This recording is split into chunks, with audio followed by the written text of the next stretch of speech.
Welcome back to Sailors on the Seas of Fortune. This is session number 2, entitled The Predator. At the end of last session, the group was escaping, or attempting to escape, from Umbra, a plane of existence that encapsulates the moon, or one of the two moons, of the material plane of Urs. It is set to catapult out of the crystal sphere of Urs, and in essence the reality of that material plane in about 20 or so days ish, give or take. And they are attempting to escape. It comes to it very quickly dawns on Sam as he is attempting to do so that they are not going to be able to escape the plane of existence, because he cannot commit to the spell plane shift. As he pulls the planar fork out and looks to set it into the drive for time, he realizes he can't empower it. So that said, with that being where you left off, you're probably somewhere around 800, 900 feet off of Urs at this point, based on what you can see behind you. Or not Urs, I'm sorry, Umbra. It looks like there's no change to the crater, to the door, to any of the contents of the interior that you can see. However, that symbol on the display for you, Sam, the acknowledgement that phlogiston is within proximity, is still active.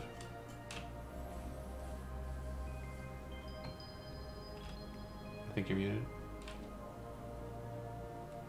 You're right, I muted so I wouldn't accidentally say something. Right, so I'm open to suggestions. We could try to use the locate feature to see how far away the Elder Brain is. We could also try to get the frick out of here. Yeah, I don't think the Elder Brain's going to be moving that much. He's kind of, a giant brain. So, Gilbert, do you try praying to your god for once? I pray to my god every day. Alright, ask him for a special favor. That'd be greatly appreciated. Alright. Hope and prayer. I will get down in whatever semi-private area I can. How about we raise the shields, Sam? And maybe take off while we're at it? Yeah. we're already at 800 feet above the ground, guys. And climbing. So, Yeah. Time, We're shields. off the ground, just... The shields activate on time. It's encapsulated in the armor plating. You seem to be moving at a slower speed while you're climbing. Hey there, brother. Can we check and see if there's other vine flares we didn't know about in them tunnels with the locate feature before we get too far away? I'm a little worried we didn't get them all. I mean, if we didn't get them all, I don't think they're getting off of this planet right now. So, we can? But I think we've got other priorities right first. Out of nowhere, the ship lurches very suddenly to the... Am I muted? No, I'm not. John. John. John is. Oh. Test, test, test. We just can't hear you. Test. My butt, hold on. Test. Yes. There you go. Weird. All of a sudden, the ship lurches very suddenly. Sam, go ahead and make a intelligence arcana check. First roll of the night, guys. It's going to be terrible. We're all going to die. Do it. And that's one. It's a 23. That's awful. Okay. You're able to steer the ship to rights, but you start to realize that the ship is doing something on its own. It doesn't seem like it's being done of the soul inside of its volition, or anybody on the ship is doing it, but it feels like your ship is being plane shifted out of Umbra and away from it, to where you do not know. It doesn't seem to lurch the ship and cause the shift that it did when you left Urs and moved into the Astral Sea, which you presume is based on the proximity. You don't think anyone else would have noticed it at all. As you're getting ready to announce it back, probably over your shoulder, everybody's vision is changed very suddenly. Instead of seeing the sky of Umbra, or the ground behind you of Umbra, or below you of Umbra, you see the Astral Sea again. Just suddenly kind of snaps into your view, and kind of blocking your vision directly at the forefront of you is a massive ship of bronze and brass. It looks like it has a lot of hooks. Probably Guessing this save is what chains. you're doing, Gilbert. Looks like it is very massive compared to your ship. And looks like there are massive silver fins on the back of it, spikes all about it. It looks like it has a massive drill kind of at the head of its forefront, and a large glass kind of display that looks like it's could encapsulate your ship 3 times, 4 times over. Just the glass. This is what that looks like. How far away is it? Maybe 200 or so feet. Time, conceal. Okay. The second you say a command, you kind of feel like it's enacting.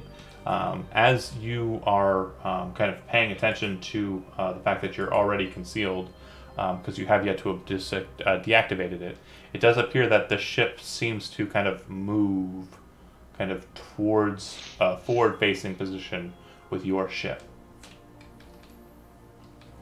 Oh gosh. Time, inquiry. Identify ship. Okay. You kind of hear a static sound. As that static sound kind of hits, Sam, you watch the control device for the ship, the orrery, kind of snap into a flat disc, which you've never seen before. And you're a bit kind of probably taken aback. But yeah, just all of the rings snap into like a single flat disc. It appears that you're moving closer towards the ship. Okay. So we're going towards the ship. Can you move us away? Are we in a tractor beam? You're not sure. What's a tractor beam? So we have that. We have that to function, so it's a thing. Something from this old TV show that nobody's ever heard of. You're right. He's right. It is a function. So if I do try moving away, I'm guessing it doesn't work. So you don't really have the controls active. It seems that the controls have been locked down. Cool. You're not sure as to what's caused that. If you'd like to try and reactivate it, you can certainly try. It does look like Fogger is kind of moving over to the front of the craft. It looks like he's ready to assist you in that regard, if you'd like. So you'll have advantage. Sure. If you want to make another Arcana check. Arcana with advantage. That's a 28. Nice. Didn't even need the advantage. He kind of hustles past Gilbert, kind of pushing him down onto the side, back into his chair with his lower hand, and kind of reaching up to kind of move past Ren as he slips between the two. Slides past Sam and kind of moves over to the thing. Tosses you up a couple of tools. Like, you're confused at first, but then you realize the things that he threw you are exactly what you need to kind of pry the orrery apart and get it to shift a bit. He gets underneath the light display there, where navigation kind of emanates from, pulls some tools out and starts kind of hammering at it. You hear a loud sound and can see light kind of emanating from down there. Sam, you manage to get the orrery open, and you feel like you'll have control of the craft. And if you want, you can go ahead and start steering the ship if you'd like. Yes, we're going to steer it slightly away from the giant thing. Okay. It seems like it anticipatorily moves to kind of move towards your trajectory, the new trajectory that you had planned, to block it, as if it knew what you were going to do before you did it. Valette, Vrak, Brox, man the guns. Is that a good idea? Man the arms. I don't know. Gun. I mean, it sounds like there might be a problem. We don't have to use them. We can I'm be ready. prepared. Ready, Captain. Time, deploy all turrets. Okay. Same. A chair drops in the center of the back chamber. Controls appear in Brox's chair and the chair to his left. There's a now control system at the back wall. All of the turrets appear to have been deployed. The second that happens, or maybe the second right before it happens, you watch as the ship's large drill in the front starts glowing kind of this bluish color that kind of pulses down the length of it and then dissipates at the tip and then pulses through again, like a light kind of coursing up the length of this metal pin on the front of the craft. Star Blazers, shit. As it's kind of turning to face you. But All right. this was not part of my prayer, Valette. I don't know what the hell. Time. Yeah. Time inquiry. Can you open a line of communication with that? There's kind of a static sound, like it's it didn't reply like its normal time when it deployed the turrets. It just did the thing, and it's kind of like having a staticky sounded reply to what's happening here. Those of you that are manning the turrets, do you open fire or hold? No. I No, hold no. for the captain's orders. No, we're not gonna. I act open like fire. You're not. Yeah. Shush you. There are all No. four of us. Wait, Sam's piloting, and the rest of the four of us are on turrets, right? Something like that, yeah. Which Yeah. ones are they? Some of them, they're different types of turrets. I know that. Yeah, so somebody needs So to be. the strength-based ones would be Vrak and Valette would be on the arms that are like Okay. ram, Mhm. And and the dorsal Go ahead. turret, the turret that's on the back door is probably not going to do much for you here. But that said, Sam, it does look like whatever it's charging is about to kind of cascade towards you. You can go ahead and make an Dexterity Arcana check to see if you can try and elude the shot.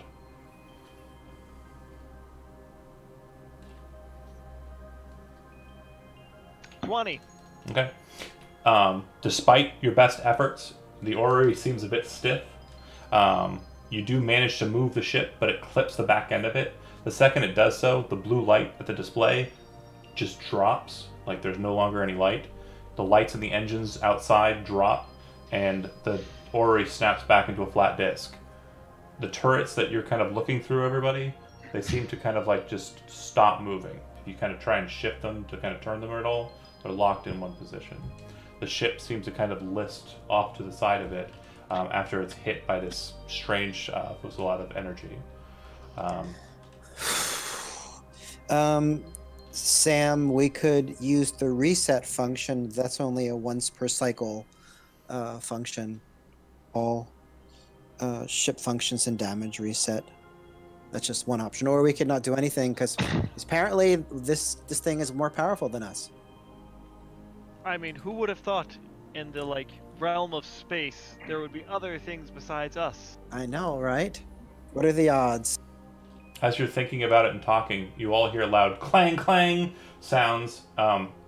Those of you who are watching out the front watch as chains launch off the side of the ship and slam into the side of time, kind of wrapping around the nacelles with hooks, and start dragging the ship backwards, kind of pulling it around as it does so, moving the ship in backwards towards their ship. So you're now looking back at Umbra, which is a lot farther away than you remember it being, and you feel like you're being dragged backwards towards this craft.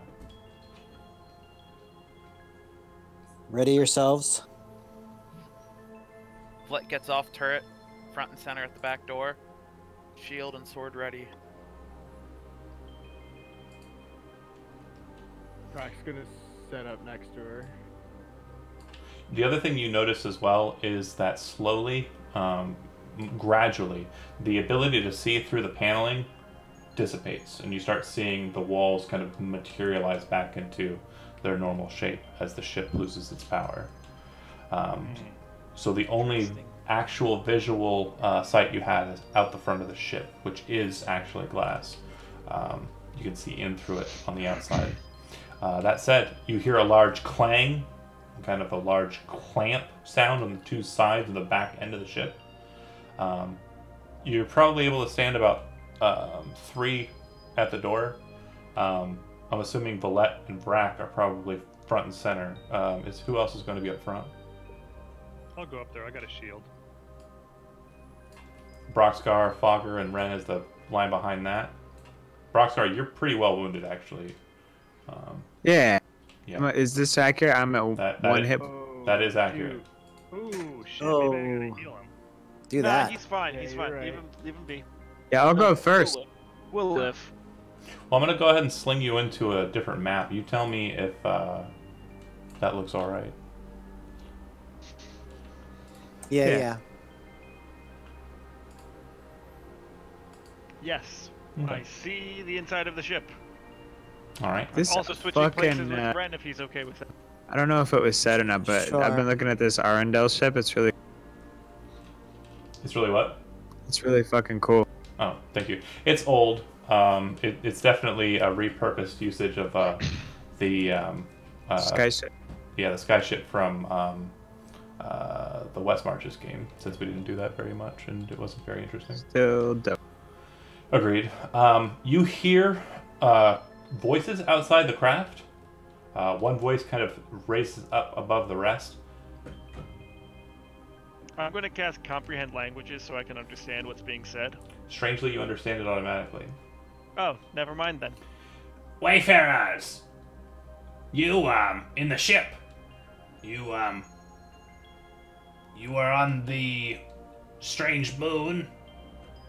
Did you come into contact with the essence?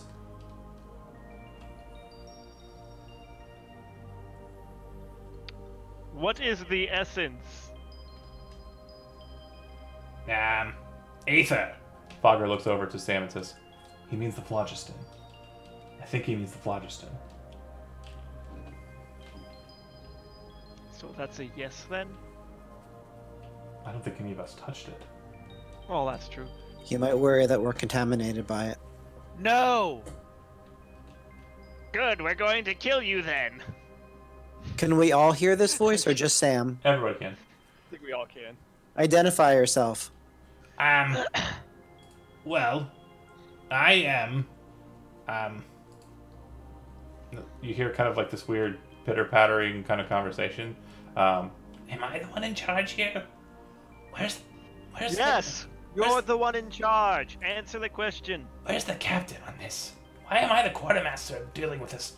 I am Kolrami, quartermaster of the Arundel. And who are you? I am Ren. What is our group name again? The Time Squad. Come on. I don't think that was voted on. I'm pretty sure the only current Time default cop. option happens to I be like time cups. Kurt Gosler's Heroes. I think that's No. We're not Gosler, I saying. refuse. Oh, you No, jerk. literally, you It's hear universal, Sam, man. You hear Sam say that. I swear to God, I'm gonna as kill him. Valet is saying Kurgava's heroes, you just hear Sam, I refuse! Alright, our name's under advisement. Look, Under advisement. That's it. We're trying to pick one. We don't like the one we have. we were following this moon through this crystal sphere, and your ship seemed to be connected with this material plane. It detects as having remnants of phlogiston on it, even though it's in a crystal sphere, so we were confused.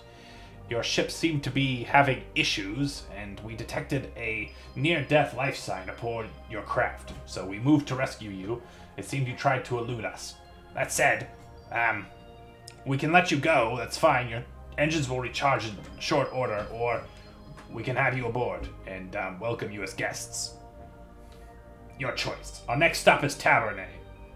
Fogger goes, "That's where we're going. That's where we want to go."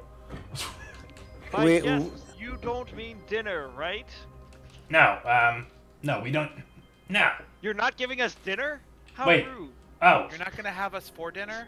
no, we're not gonna eat you. That's what I thought he was saying. Sorry. We weren't saying you were going to eat us. Some of That's us thought crazy that. talk. Damn it. Wait, They're you're onto gonna it. eat us? They're onto us. They know we're gonna do it. No, I'm kidding. That's not. I think we should board. We wish to learn more of you. Okay, well, if you, looks like your back door, if you drop it, you should be entering into our cargo bay. We are here to, receive you.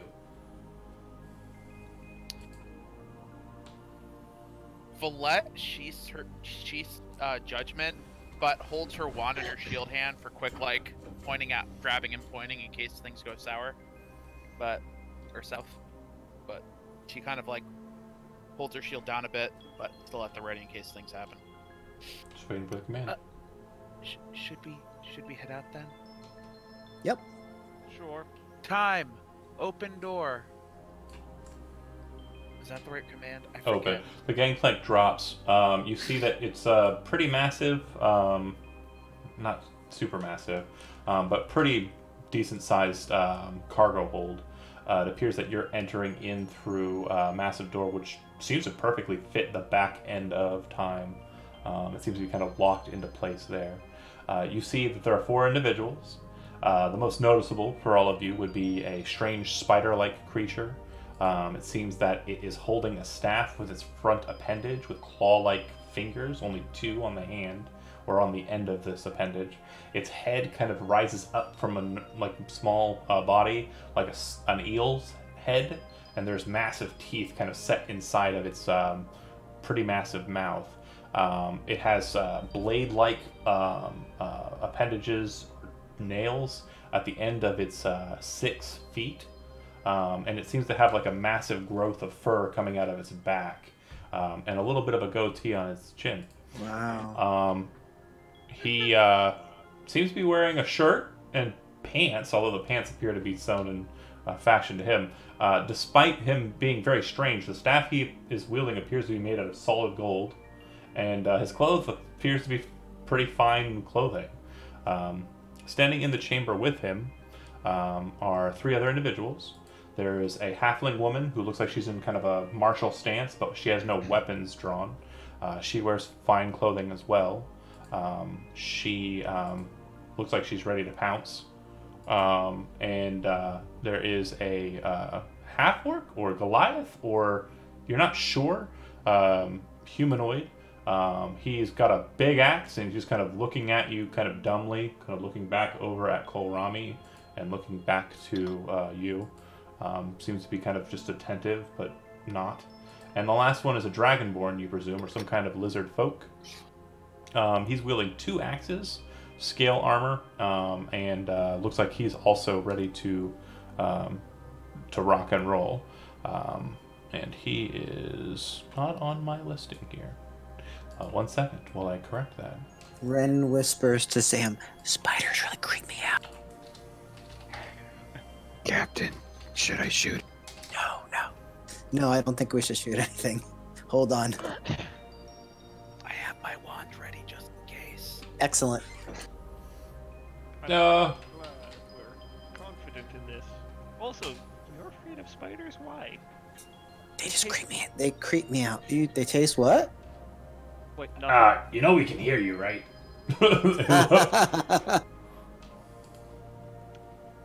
Okay, so are you gonna tell us more about Dragonborn? What is his name? He never said his name. Nobody said their name. Oh, okay. I'm sorry. It was listed on the cards. Just because you see it on the card doesn't mean you know it. Oh. Just easier for me Got to it. sort it for later. But that said, yeah, they 4 of them kind of look at you.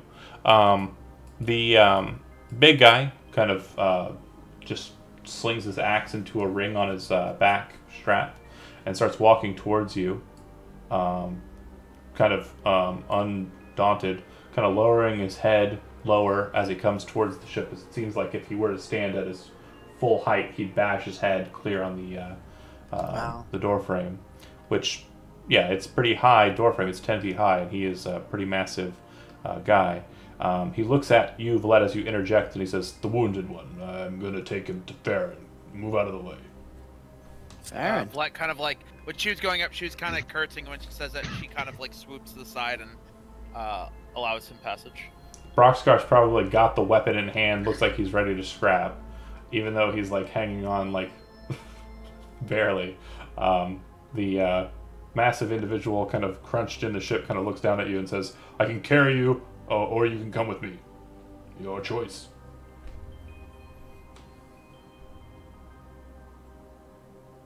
Brox. He looks nice and strong. Let's have him carry you. Yeah, I'll take the. He scoops you up like a young babe and starts walking with you. Yeah, he seems to do so in a very calm, collected fashion. And the 2 of you move towards the door, which opens as he gets to it and shuts directly behind him. I would like follow after them and try to get in that door if I could. The Neogai creature kind of move to interject between. He's just going to speak to Farron. If you wish to go with him, you can. Yeah. Who's your- He's a dwarf. He's not like a human, you know. Who's in charge here? of our ship Sam is... raises his hand. I know he does. It's the captain. Gilbert, So Ren would step forward. you run on with Brox and them, right? Yeah, Gilbert. Kevin, you said you go with them, right? Yeah, I'd like to if they'll let me. Anybody else want to chase after Broxcar? Yes. Okay. As the three of you kind of move around the big guy, he kind of looks at you all like, he must be really important to you all. I mean, if I'm being honest with you, I don't look good either. Oh. I have 8 hit points. He kind of slings Broxcar into one hand, kind of reaches down and goes, do you want me to carry you? No, brother. Not at this point. I'll be all right. But I do need a little bit of All right. assistance if you don't mind. Alright. Moves Broxcar back into a single armed carry, or 2-armed carry, and continues walking with you lot. He is going to take you through the ship. He's going to head northwards into a hallway. The hallway has massive numbers of doors kind of running alongside it, total of 6. And then it ends in a T-section with a double door at the middle. He doesn't go left, he doesn't go right, he goes through the doors, a couple more series of doors, and one that looks a little bit different. He enters into that door, which leads into a small, confined, kind of 8x10 kind of chamber. Once he gets there, he kind of shifts Broxcar to one hand, pushes a button on a panel, and you feel yourselves moving, either up or down, you're not sure, off of this level. Alright. Interesting. I'll go ahead and move you to that small chamber here in a second, but bear with me. What seems to be happening? Can I tell, or can I see any devices or gizmos? You're in a pretty massive ship. You've only moved through a couple of hallways. You don't see any control things or anything to that effect, so far as to say. Is the floor floating up or down, or is just like us ourselves? It feels like the floor is moving, yeah. Definitely feels like the floor is moving. Yeah, and you get to a point where it stops, and we'll get to you here in a second. Let's deal with the other people back home, though. Everybody else, there's still 3 people there with you. Yep. Cool. And the question has been thrown out. Who's your leader? Was it the red-haired one? So, As I said, Sam raises his hand in the back. and then Ren steps forward. This is the captain of our vessel. I don't know if we currently have an exact leader, but he's the That's closest right. thing to it for the time being. We're a group of adventurers. Adventurers. You see In space. You see the Dragonborn kind of look over to him. I believe the term wayfarer or wayfinder is perfectly acceptable. It's the same. Oh, Right, we're wayfinders. okay. Well, He's a former detective. Him in the back's a former gang leader. I'm a former magic cop. We're an unlikely band that has come together. wait. Are you from this material plane? The Urs, is it called? Darna says, or the halfling says, yeah, it's called Urs. She says, and she kind of looks interestedly at your group. And if we are, Well, it's a backwater. Where did you get a spelljammer like this? It's a very long story, but perhaps we could share some information. Actually, that part of it's rather short. Well, yeah, you we wanna killed save the it? demon. Oh, we killed the demon, yeah. the leader of your group is supposed to accompany me, and I'm supposed to take you to Lady Robtier. Is it a problem if all 3 of us go? Because again, we don't really have a leader. and That's right. It would be great if we all went. We're It kind of Let me like a just- democracy. is a problem. So if you are a democracy and you don't have a leader, then I suppose the only person you'll have Congress with is me. Lady Robtier was very specific in her orders. The leader was be taken to her ready room. Alright, we settle this the old-fashioned way. Rock, paper, scissors. I abstain. I'll let Ren go. My name's Villette, by the way. What are your names? My name's Darna. My name's Vash, the Dragonborn says. This is a really impressive ship. Well, thanks. Sam's just waiting there, fist up.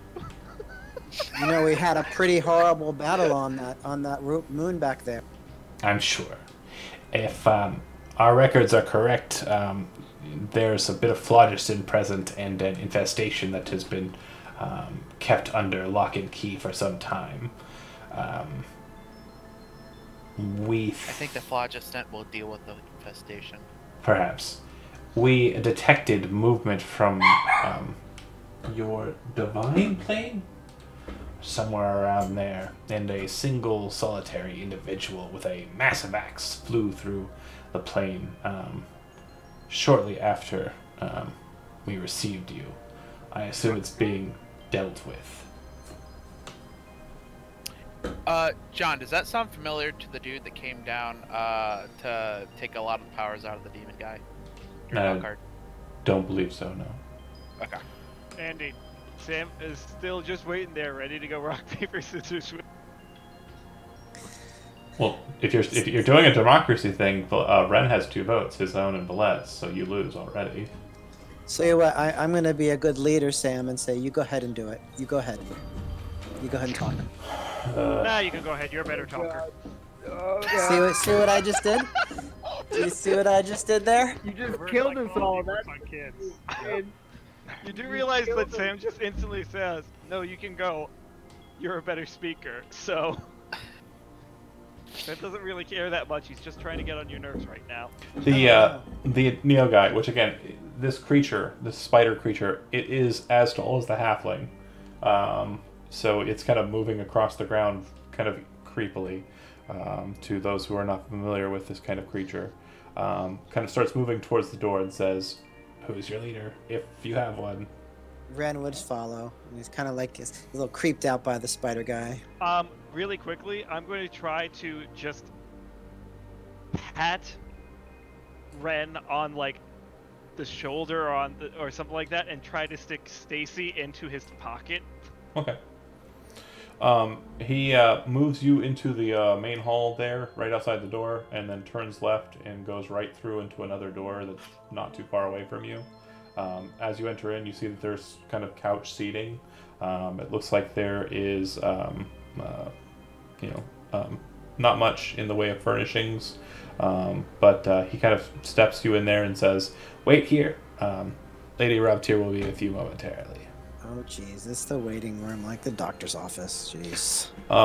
Vash and Darna kind of move when Korami kind of moves towards the back and leads out the door. Kind of move toward the door and kind of stand in front of it. Not looking like they're guarding it, just kind of interposing themselves in between. But it's more nonchalant than like a serious kind of defense measure. So Vash and Darna, what sphere do you two hail from? Vash kind of looks over at Darna. "I believe she comes from this backwater, hers, right?" And Darna says, "Yeah, it's been a while since I've been out that way, but yes." And Vash kind of grins. "I come from a place called the Shattered Plains. It's not too far from here. It's actually a series of existences that were ripped apart because of this backwater." Sounds fun. On behalf of our backwater, I apologize. Oh, no big deal. That's fine. According to Lady Robtier, I'm still there. Interesting. So quick question. Do you guys, like, on the ship have, You cut out. place where you have... Sorry. Do you guys have some sort of library or something around here? No. Information? Not really. Most of the information is kept by Vornok, and he is the one who deals with navigation as well. Nobody's really allowed to speak to Vornok. Darna kind of looks at you. You wouldn't want to either way. He really isn't allowed anywhere else in the ship besides his office. Why does that I wouldn't him if he. You cut out a lot. A lot. Yeah. Whatever you're doing, Matt, come closer. I'm sorry, I'm washing a dish. So what makes you think that just because he'd be in his office means I wouldn't be interested in talking to him? I guess I meant the opposite, but I might have said what you said, but I mean the opposite. She smiles. Vash looks down at Darna. Darna kind of shrugs. I mean, I guess if you want to meet Vornok, we can't stop you. We weren't instructed to hold you here or anything, but we are supposed to keep an eye on you while you're on the ship. Well, what about you then? Do you have any sort of information about area, you know, things wonder we might encounter, places to avoid, any Wait. good restaurants? On the ship, or what do Like you... in the sea. Oh. Out there. Not just in the sea or in the ship. Typically try and stay out of Urza's wake. Yeah. Okay. That's it. Sorry. I know it's not much, but anyways, while that's happening, I'm gonna go ahead and move back to the medical crew. Let me go ahead and shift some people. Let's give it to Zach and Gilbert. And I will go to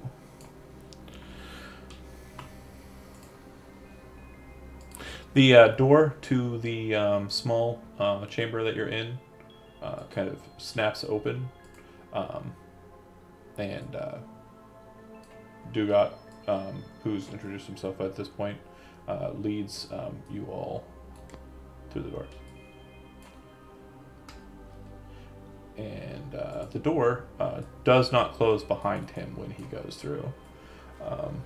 As you enter into this chamber, you can see that there are pretty massive looking devices that seem to be kind of like humming with like a low thrum of like energy.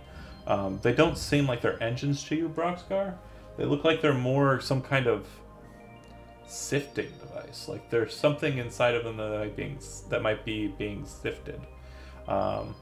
He takes you with him up and around to the left, in between two of these machines, and then into a chamber where there is a Furbolg wearing kind of yellow attire. There's a staff not too far from where he's seated. Looks like he is just calmly going over some sort of book, and he kind of stands up suddenly. He's about 7 foot tall himself, red hair, kind of grayish skin, bright red nose, kind of a goofy look to him, and he says, "Oh, hey there, Dugat. Who's this? Is it from that weird craft we saw there?" He says as you enter in. I'm assuming everybody else followed with.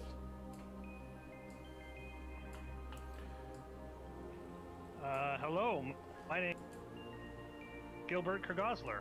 It's a pleasure to meet you. I put my hand way up high for him. He puts his big hand down to you and shakes your hand. "My name's Farron. Hi. Well, that little guy looks wounded, Dugat. Let's go ahead and set him over. Let's set him over here in one of these medical beds." He walks past you and opens the door behind you. Dugat then takes Broxgar and lays him down on the bed. Yeah, this is my friend Broxgar. He's hurt pretty bad, and here's Frack. He's hurt pretty bad too, but not as bad as Broxgar. "Oh, I'm walking around. If you want to lay down, you can too. I'll start looking you over and see what your wounds are like.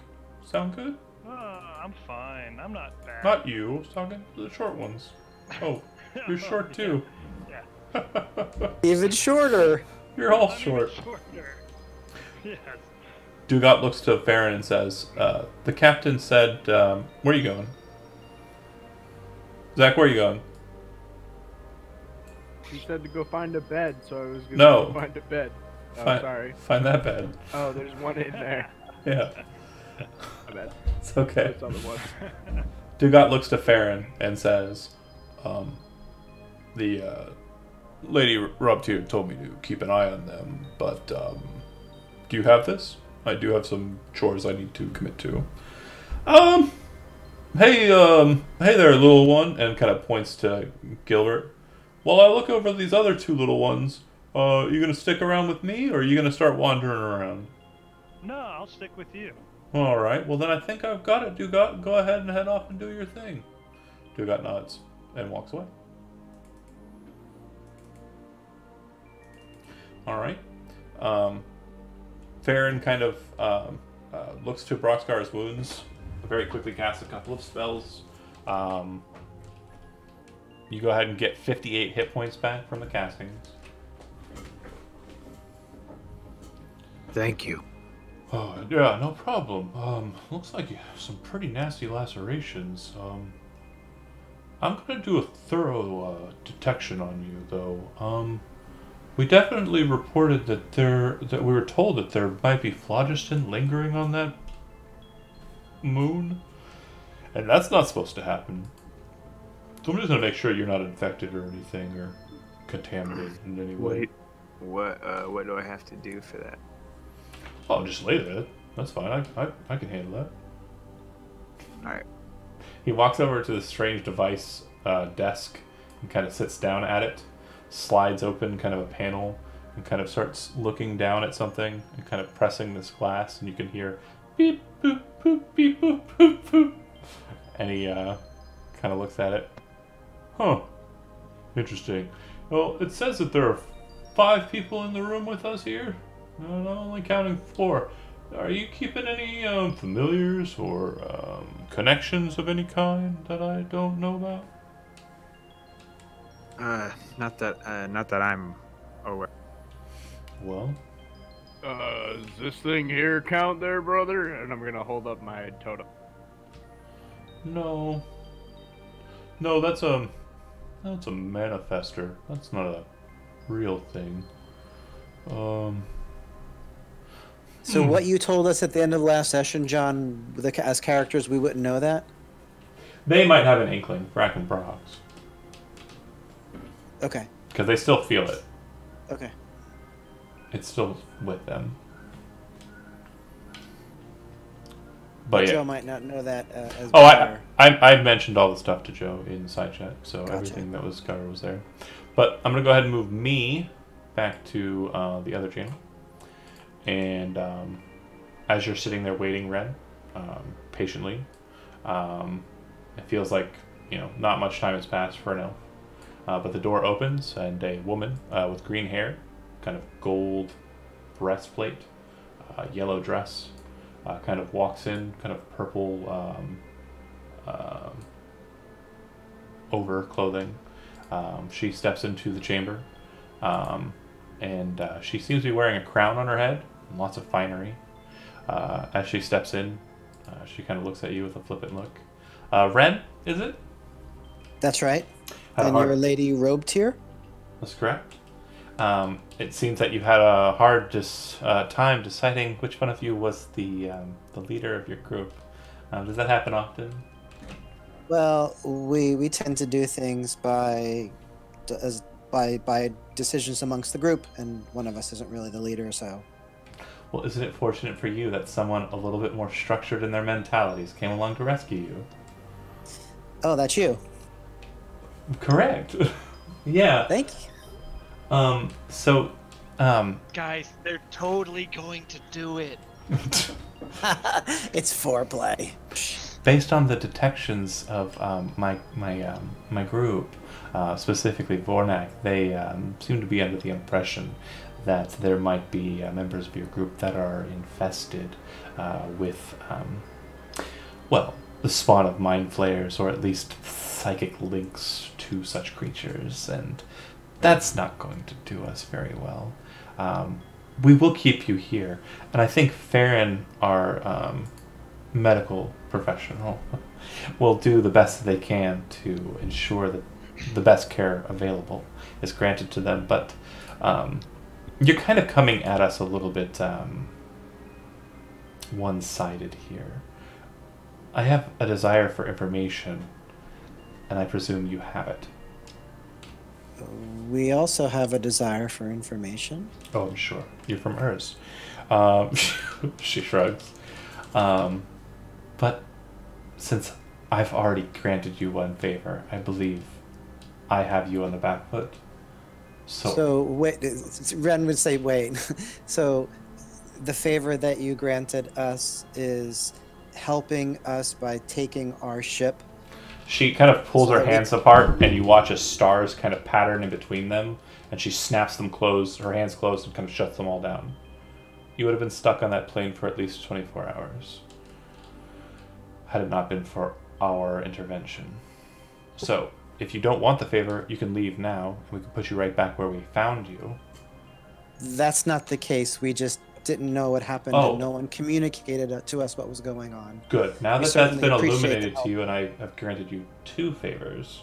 First, saving you, and second, explaining how I saved you. Let me ask my questions.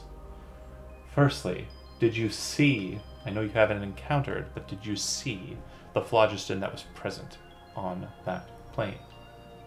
So out of character, the answer to that is yes, right? Absolutely, yes. You saw it emanating out of the neophyllid. Yep. She kind of starts scratching her chin, and she asks you to explain it to her, and you do so, right? Yep. Sure. She nods her head. Interesting. Interesting.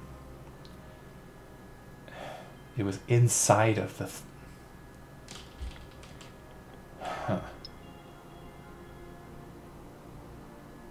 I need to do more study on the illithid, I suppose. I was not aware that they could consume phlogiston. A neophyllid is just a spawn. She kind of looks down at you for a second, and then kind of scratches her chin again, and seems to like... you can kind of detect, because you're a pretty insightful guy, that she's deciding whether or not it's worth her time to explain what she's thinking to you, or not. And you see her kind of like come to the conclusion that it'd be worth her time. And she says, illithids are a creature that spawn from very far planes outside of normal crystal spheres, the twisted worlds, the twisted space, as some know it. These creatures are an aberration of normal material and mortal creatures. They start off as small little tadpoles, and are typically kind of bred to, or at least cared for, by a massive entity known as an elder brain. Their progenitors, perhaps. Not much is known in that regard, but they recreate their spawn, the illithid, by taking over the life and body of a mortal creature through a process known as seromorphos. The larva enters into the mind of the creature and rips it apart and makes it its own, and then the entire body follows suit. If that's not allowed to happen, and the larva is allowed to grow outside of its normal measure, well, they grow massive and terribly hungry, and they typically hate, more than anything, their own kind. So you say you saw them fighting in tandem. Are you certain of that? It certainly seems so. While my friends were fighting the Elder Brain, I was facing what was it? The illithid? Neophyllid. Neophyllid, yeah. Single-handedly, she says, as she kind of... Well, I was barely holding on, managed to... I think if you've survived toe-to-toe with a neophyllid, you should probably take a bit more credit on your stance as leader and a bit more confidence when stating it. People follow confidence keenly. It may be the case that if too much dissent is allowed to rest in your group, you may not be able to get anything that you desire done. You just hear in your mind, who is it that Sam? She looks to you as that kind of interjection happens, and she kind of quickly snaps her hand towards you. Do you try to stop her or move away? No, I don't try to stop her. I guess I'm becoming accustomed to her rudeness. She pulls the ferret out and holds it up by the scruff of its neck, looking straight at it. Yeah, that's Stacy. It's not a ferret anymore. It's what is it? I turn it into a miniature giant space hamster. Okay. She pulls it out and she's holding it by the scruff of its neck, looking straight into its eyes. Are you currently seeing through its eyes? Yep. Yeah. Looks at you. You trust this one? You know, here and there. She tosses it back onto your shoulder. The seat's not necessary, you know. If we are going to work together towards at least my ends, then we need to be a bit more forward with one another. I am going to be taking you to our next stop, Tavernet. Past that point, you and your crew are welcome to do whatever you wish. From that point, you should be able to leave Tavernet with your craft, limited as the size may be. But we will be heading off past the Crystal Sphere into the Phlogiston. Again, we followed the moon, Umbra, into this Crystal Sphere to detect what it was on it. Now that we're aware that it's just a old, incarcerated being, I have no care for it, and I assume that the crystal armored individual is dealing with it. Crystal armored individual. Shortly Who's after we started pulling your ship in via chains to our ship, a entity, humanoid figure in crystal armor with a massive axe, was seen flying of his own power towards the moon. I presume to deal with it. Some sort of deity or divinity or servant therein. John, does that sound at all like anyone in the Grey Order to me for some reason? It should sound to Matt like someone in the Grey Order. It should not sound to Sam like someone in the Grey Order. Okay, that's what I was checking. Yeah, the individual, out of character note, the individual that she's describing sounds a lot like Shade Thathos, the Battle Mind. Cool. Would probably be acutely aware of a psychic presence and the need to destroy it. Okay. Well, we appreciate your assistance. Of course. So you had some questions, some knowledge you were seeking? So I'm concerned about the lasting effects of the contact of the Elder Brain on my companions, Vrak and Brox. Can that be removed? As I said, Farron will give it the best effort he can, but I cannot promise anything. What would potentially be a consequence based on your knowledge of this stuff if he were unable to completely remove?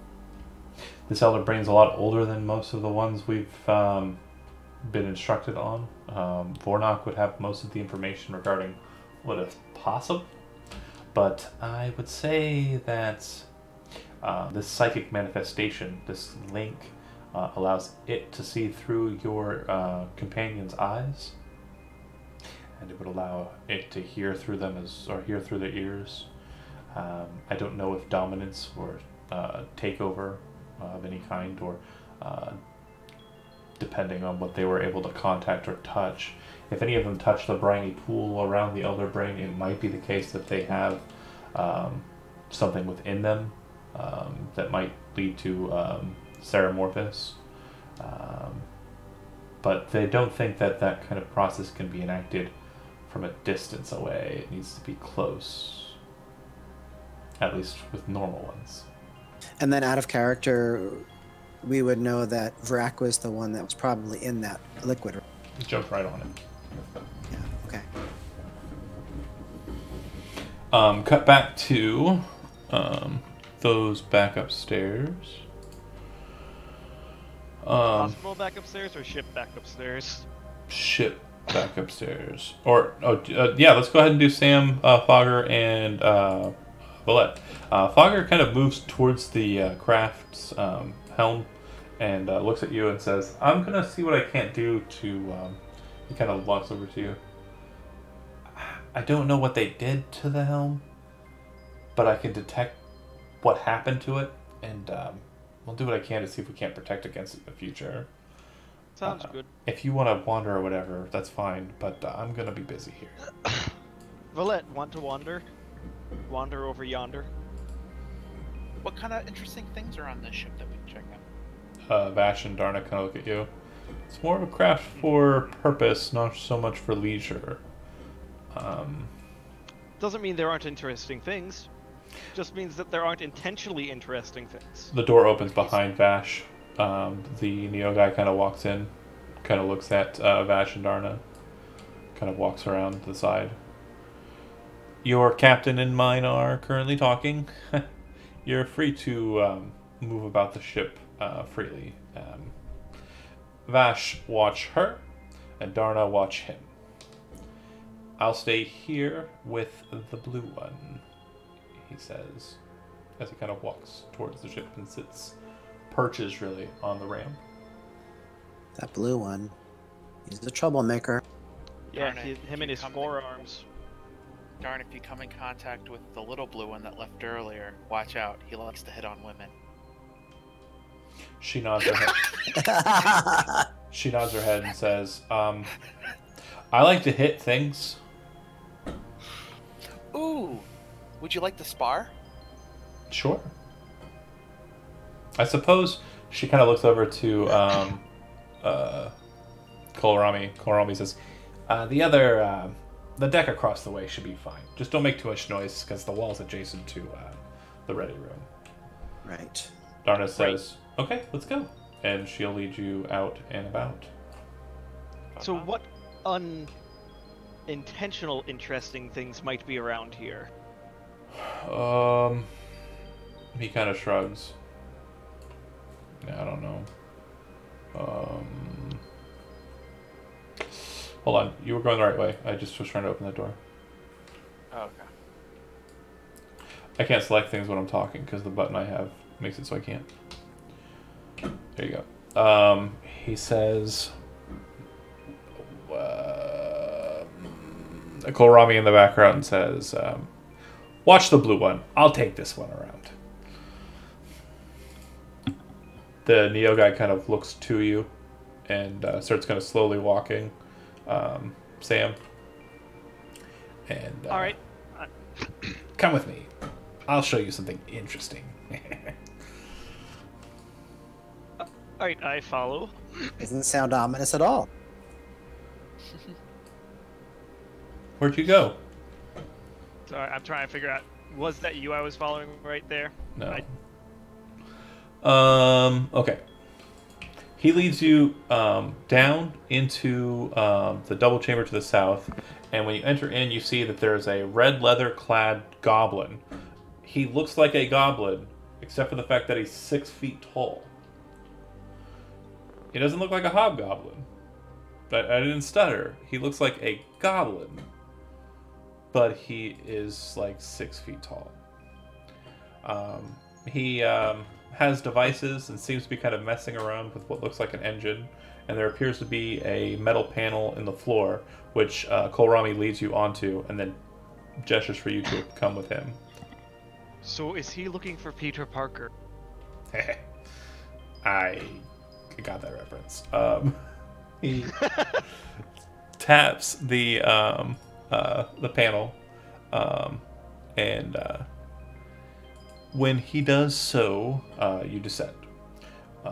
After a fashion, you come to a point where you're in a pretty small chamber on top of that panel, and it looks like the only thing blocking you from outside and where you're at is a blue field of force. And I will move you to that room. We're not going to go too much farther with you yet. I'm going to go ahead and snap back to the medical bay, where I am going right now. After the scan, you watch as Farron kind of moves over to Vrak and places his hand on the back of your neck and kind of starts massaging. Okay, listen, little fellow, what I needed you to tell me is if you feel any kind of change or discomfort or anything like that. Okay? You got it, brother. very shortly after he starts kind of probing around, you feel him kind of press something physical that's inside of your head, but isn't your head. And it hurts when he presses it.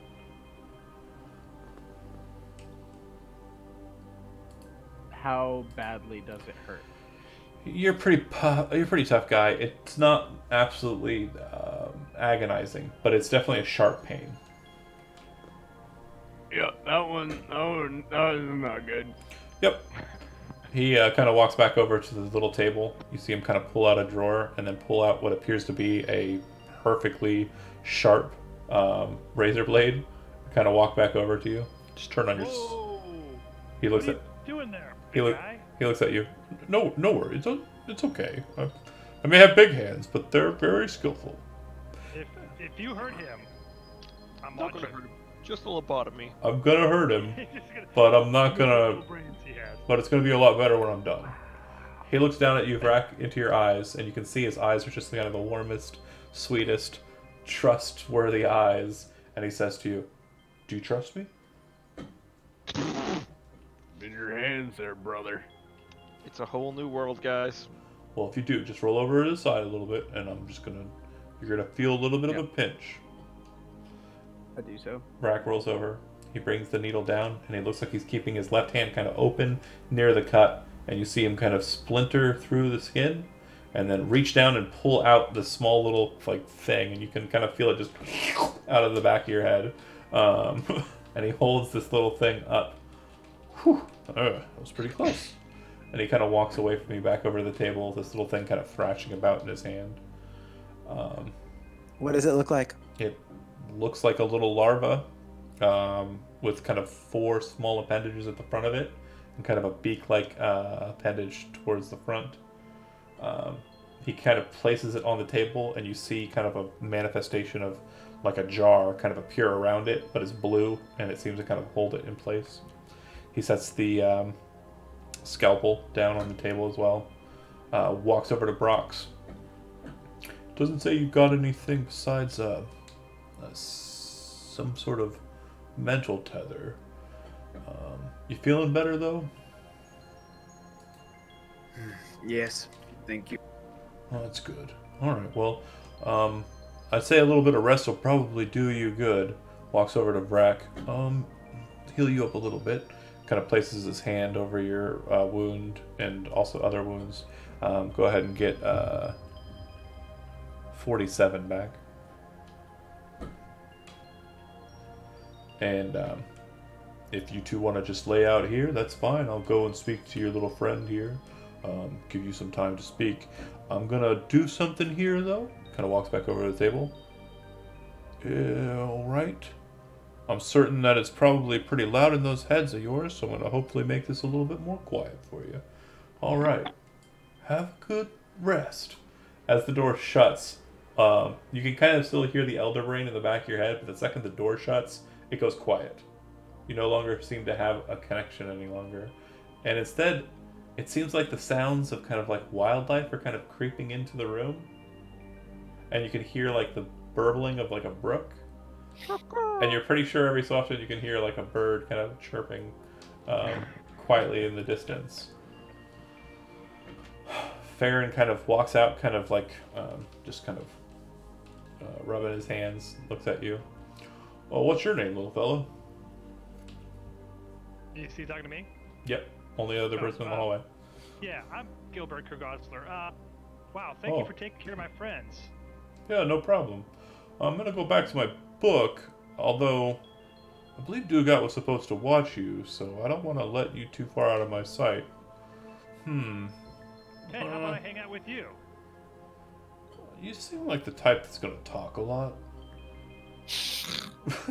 How about, if you don't want to hang out with me, I'll hang out here and just watch over my friends. After you pulled that shit out of Vrak's head, that really got me worried there. I've never seen any shit like that before. Yeah, I guess I'm gonna have to have a conversation with you, because I don't want to let you in there. They need the rest, and I just feel like you might upset their calm. Okay, little buddy, let's go have a conversation. Do you smoke pipe weed? I'll try. What the heck? Fair enough. He walks back into the medical lounge there. We're gonna go ahead and snap back over. Dude, this is so awesome. Snap back over to the other deck. Gilbert is gonna be so wasted. No. This guy's my best friend, man. Aaron. He's awesome. Back on the deck below, the lady Robtier kind of looks at you, Ren, kind of at the terminus of the conversation, and says, "Did you have any other questions for her? I want to open that up first." Yeah, so the ship will be fully operational once we reach the destination. Correct. The pulse we emitted on you was an anti-magic pulse. It stops the ship from functioning for a time, but not permanently. Most have defenses against that kind of discordant magic. We were fortunate enough to detect that you had no such defenses. Yeah, this is an impressive ship. I was wondering if you can give us some advice about similar improvements to our own. Of course. Not a problem.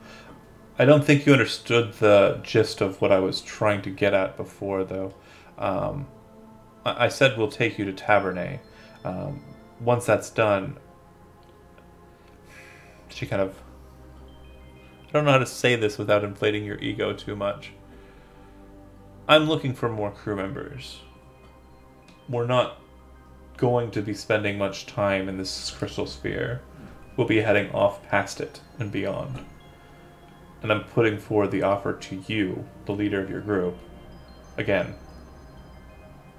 you specifically, if you wish to join us in our journey and join us Wayfinders, then I would gladly receive you.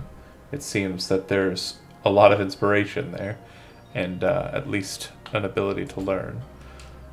Those are the key things I seek in my crew. Thank you for your confidence. It's something I'll consider. I would like to know more about your mission in order to decide. Fair enough. Well, come with me, she says as she walks over to the door. It opens, and she leads you out into the hall. Meanwhile, Darna kind of snaps into a martial position with you, Valette. You stripped down, ready to fight. Do you take out or try to move to drop your weaponry? Is she like looking to punch with her fists? Does appear that's the case. I'm trying to think what Valette would have. Let me check to see if I have anything bludgeoning on my person. As you kind of look like you're about to make accommodations for her, she says, "No, it's fine." And kind of... Lovely. Alright. She seems to be willing to allow you, although you're based on her speed, it looks like she could probably outmaneuver you in the initiative portion. But she does seem to allow you to act first. Alright. I will draw judgment then. Move up, and I'm in a sense all of these would of course be like non-lethal strikes, like Sure. Blood of the Blade type things, because it's for fun. And I will take 2 Snicker snacks at her. Go. First one hits, second one hits, and she gets battered and knocked back. She kind of seems to look at you, kind of shake her head at the flaring of the radiant energy, and kind of, "Oh, wow, you're pretty good." As she kind of backs away and looks like she's, not holding her own, she then just suddenly rolls towards you and kind of looks like she's trying to kick you in the knee. And 19 probably misses. Yeah. You kind of twist your knee down and kind of catch the side, so your metal armor kind of catches it. She then jumps up, like off the ground with her foot first, trying to catch you in the chin. 21 hit. No. She hits the chin, and you kind of just turn it to the side so it kind of stops it. And she looks like she wanted to move further than that, but she kind of locks in that position. She then spins herself and kind of spins the other foot around and backs away in that process. And yeah, 17 misses. So as she kind of like gets all of her attacks blocked from you and kind of spins away from you and kind of looks at you, she kind of raises her fist and says, "Wow, you are really a tough nut to crack." Why, thank you. I've never fought someone with such an unorthodox style. Thanks.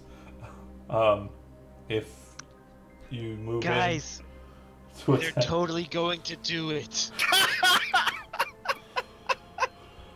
If you move in for another series of attacks, you can go ahead and throw them. But based on what we're going to display here, the fight will go with you kind of leaning into her and her not being able to do much against you, and her being very, very, very excited about this. Yeah, we'll like go until she decides. Okay, that was fun. After a fashion, the two of you kind of relax. You don't feel much of a sweat kind of beating from you, but it does look like she put a lot of effort into the fight. Ren, Lady Robtier kind of leads you north in the hallway. You pass through another series of doors. Do you have any questions for her? It seems like she's kind of just leading you somewhere disinterestedly. I would definitely want to know about her crew's mission. I'm not sure if this is a time she'll want to tell me. Certainly. So our current objective was to find out what the nature of the this rogue moon was. It appears to be somehow tethered to your plane, your home plane. And we detected that phlogiston was present on it while it was within a crystal sphere, which is not supposed to be possible. We presume it's due to shielding within the moon, and possibly the structure of the moon itself.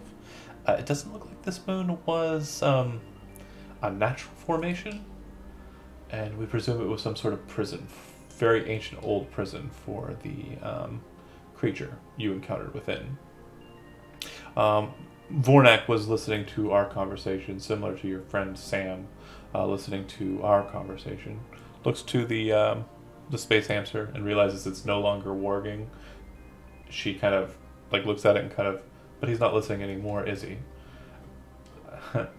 She leads you towards the northernmost doors, and upon moving towards it, they open, and you see the astral sea. Basically, just lots of astral sea. Looks like there are a couple of decks or a couple of chairs present, and two other individuals in the room besides. Cool. And okay. Looks like they are maneuvering devices not too dissimilar from what Sam deals with on time, but slightly different. Like, it looks like they might have been crafted by some other kind of creature.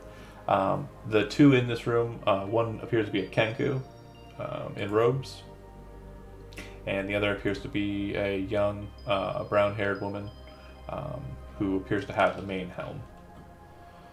They both appear to be magic user types. Yeah. Got it. So you seem to have determined the nature of the rogue moon. What's next? What's next? The Kenku says in your own voice, kind of looking over at your shoulder. Robtier kind of looks at you and says, Tabernet, we will deal with some trading there, ready ourselves some supplies, and then I believe we're going to be heading towards the Gathering Plains, a grouping of plains relatively new to the old highways and byways of the astral or the phlogiston, and check it out, see what's present there. Based on what Vornak has stated, there's a large grouping of very old, very ancient magics. And the belief is that we might be able to find some relics of import that we can sell. You see, the fact of the matter is we're kind of scavengers, a bit of pirates. Yeah. I don't think we're of the mind to steal from people who might prove useful, and not terribly keen on making enemies. Hence our current direction. But, Okay. we do sometimes take when we want. Take what we want. The Kenku says. Correct. Got it. There are some of our group that would not abide by taking from others unnecessarily. Well, with that kind of attitude, Captain, probably not. I mean, Sam would be fine with it. I said some of our group. Would we be able to keep our ship on this ship? It's currently docked to the side patterning, I believe. I believe we have plans to move it into a hold beneath. But for the time being, where it's located is fine. What are the terms of employment that you're thinking of?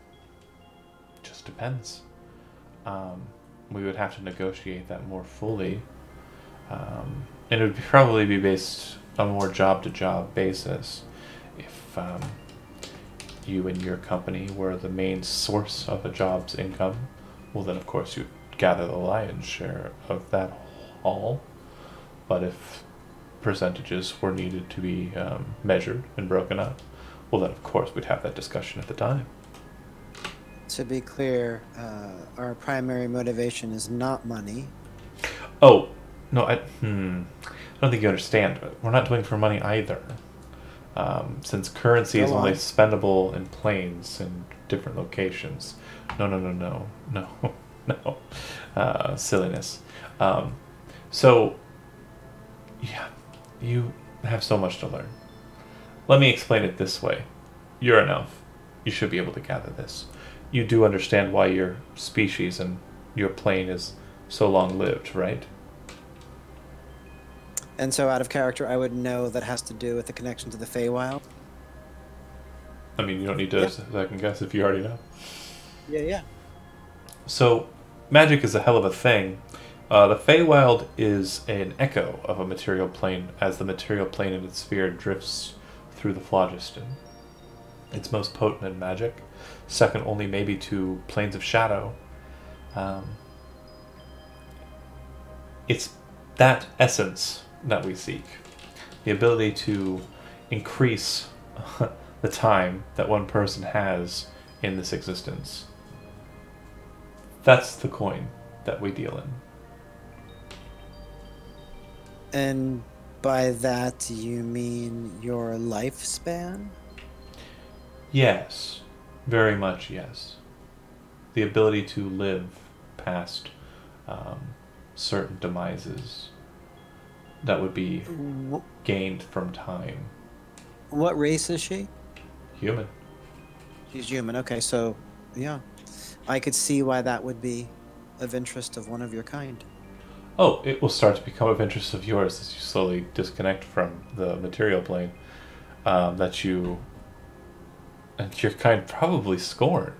I know that most societies, elves are assholes. You hear a from the brown-haired girl, and then the Kenku goes, assholes. Okay. And you're not elf yourself, eh? Oh, certainly not. The cut there. Broxgar and Vrak laying in the bed. Quiet time. You guys want to have a conversation? Free time for that.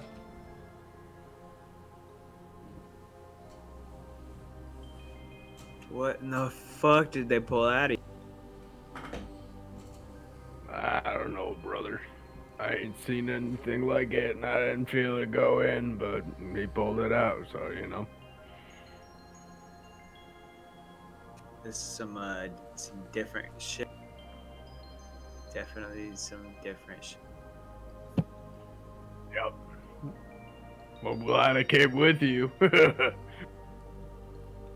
Yeah. Yeah, well, I'm glad you came with me to watch my back.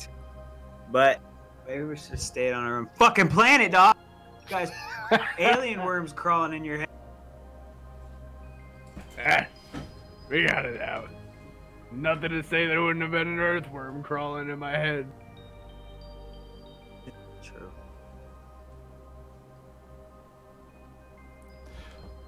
In the next room, Gilbert, you're sitting with Farron. What do you say to him? I'm like, so, like, what's it like flying out here in this strange ship? You know, coming across weird things crawling in people's heads. I mean, how do you deal with that? Kind of like is holding his hand longingly on his book. Kind of looks over at Gilbert. It's a day at a time. You know, you just deal with what's in front of you. Yeah. Well, where did you learn all you know about healing? Oh, not a very long story. I've been around. Me and Darna, we come from down there. And, well, just been studying, keeping an eye out, learning what I can. How'd you learn to use all these strange devices they have here? Paid attention when they told me what they did. Sorry. I'll turn back on in a second. It's gonna mess it up. It won't. You're in last place, so it won't. Oh, I'm Paulette right now. Don't you? You're muted. Am I muted? Can't hear. John's muted. Hold on a second. I understand what's going on. Bear with me for a second. I'm fixing.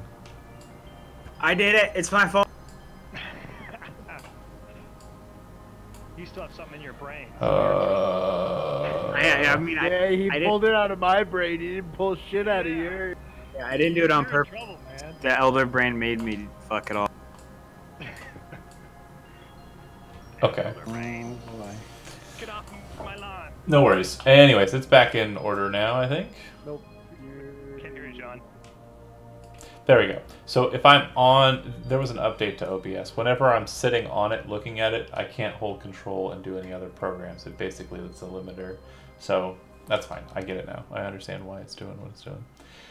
But it should be good now on the stream. No big deal there. Let's see. What was I saying? Words? I'm saying words. Yeah, I was just asking him what it's like to be medical officer on a ship of this, like, you know, technological advancement. Well, Whatever. He was using all sorts of weird things. I just prefer healer, medical officer. That's kind of a weird term. I don't really think about it too much. Lady Robtier's pretty nice. Basically, I've been trying to gather up a reserve. You see, I've got a couple of family members back on Urs that she lets me see every once in a while, but I've got to be pretty quiet about it. Grey Order's not terribly keen on it, and I bring them back some of the essence that we get, and well, yeah. So what is this essence you talk of? Oh, it's what we get paid in. It's the only reason I'm still around, I guess. Keeps you young, keeps you feeling healthy, feeling spry. It's the only thing worth anything out. Is that like Spanish fly oil or something? I don't get the joke. It's an old thing, never mind. Fair enough, boomer. I'm Gen X, by the way. I'm not a boomer. Whatever, fine. Fair enough, Yeah, so boomer. that's what I would be talking about. You know, kind of just like what's it like to do what he does. You know, I mean, I'm just used to. Not a terribly interesting conversation, but yeah, it happens. Probably not. And then Darna and Valette are handled, and Ren and the crew, the bridge crew, are handled. She states to you, I'm certain you have accommodations on your craft. We'll definitely allow you use of the supply chamber that you're in if you wish. Just don't go moseying around too much in the contents therein. Respect our space. We'll leave you to yours. You and your group can sleep there. You should be fine here. but on Tavernet, you might have some issues resting the way that you do. So I'll have to ask Varnock what we can do to help you with that. But yeah, free reign to the ship, and of course, you know where your craft is. She moves past you, kind of stridently, and sits in the chair right near you. And seems to kind of look at a glowing display and leads you to it. Ren, where do you want to go after the bridge?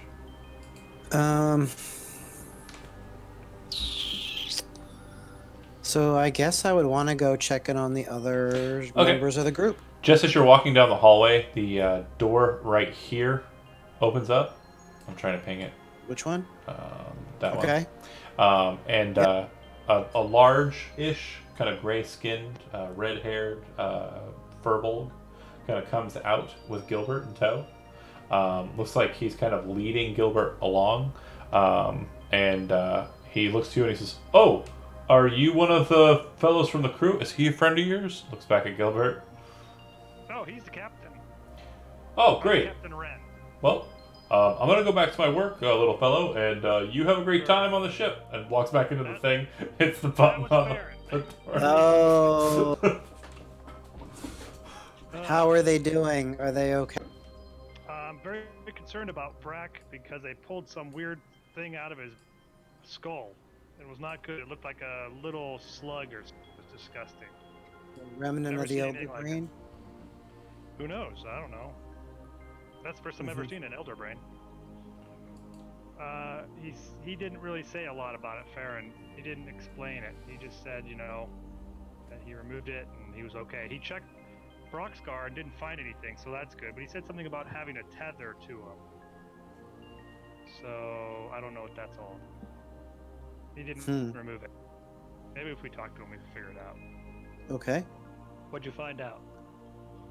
I found out quite a lot. I'd like to talk to the group together. Makes sense. That makes sense. All right. Maybe why don't we go get Valette and go talk with them. Well, maybe we can bring them. Yeah. Maybe we can bring them to where Brox and Vrack are. Yeah, we probably should be quick, though. Farron was pretty adamant about not disturbing. Mm-hmm. You know, they need their beauty sleep. So, Sam, the passageway before you seems to be blocked by a wall of force. The Neo guy kind of raises his clawed hand up towards yours. It seems to be holding some kind of small little badge or something. Kind of hands it to you. Cool. I'll require that back when we're done, but yes, come along. And walks That's fair. through the barrier, which kind of like off of him like water, like the Abyss, the movie The Abyss. And as he steps through it and you presumably follow, you realize that there's nothing between you and the Astral Sea. You're standing on a platform that seems to be on the bottom of the craft, and beneath it is just Astral Sea. Seems to be moving pretty fast past you as well. So, how fast does this thing go? Speed isn't really my forte. That would definitely be a question for probably Vornock or Ruick back up there. But fast, I guess. Come along. And he kind of walks towards the catwalk, which looks pretty precarious. It does not have railings of any kind. Okay, I'm just sort of following along, and so, out of curiosity, are there any like GIF around or stuff like that? Kind of snaps his head back to you. You're familiar with a GIF? I met them once. Long story. Well, not really. Weird story. Interesting. Most don't enter into the crystal sphere of Urs. It's kind of a backwater. GIF are a strange lot. But if you end up joining our group, then you might see some. Yeah, I think these ones said that they were a bit off course or something. I can't remember. Oh, sure. That would have to be the case. He continues walking towards another blue wall and slump goes through it. As you enter into this space, you can see that one of the passageways on the left side appears to be blocked by some kind of wall of lightning, bluish colored lightning. And there's some strange devices to the north of him, and a hallway that leads off to the right. And another of the elevator doors, or lift doors, kind of right about there. But he leads you on towards the right side. And as you guys kind of come around the way, you hear this very low kind of throbbing sound as you enter into the way, and then you see the source of it. It appears to be a solid globe of pure, manifest possibility. As you're kind of staring into this moat of kind of energy and gravity and time and astral sea and everything kind of swarming into a ball coalescing in the center there, he kind of looks to you and says, these are two of the main diversionary engines for us when we shift. I believe Ruick noted upon seeing your craft in the scanners that you do not have one of these kinds of engines. I was then informed by Lady Haveriel that you would have to be powering it yourself. You're a wizard, then? Yes. Interesting little craft. I suppose it's a good trade-off. What would normally be an allowance for one person to shift from plane to plane allows you to take an entire cart full, I guess. But, yes, this energy, it's what we use to power our shifting ability for the craft. It's what we use to save you. Is that interesting enough? It is. Does it use any sort of particular fuel, or is it just... So, as we stream through the astral sea, we pick up a lot of our fuel source. It manifests from the stuff that makes up the astral sea.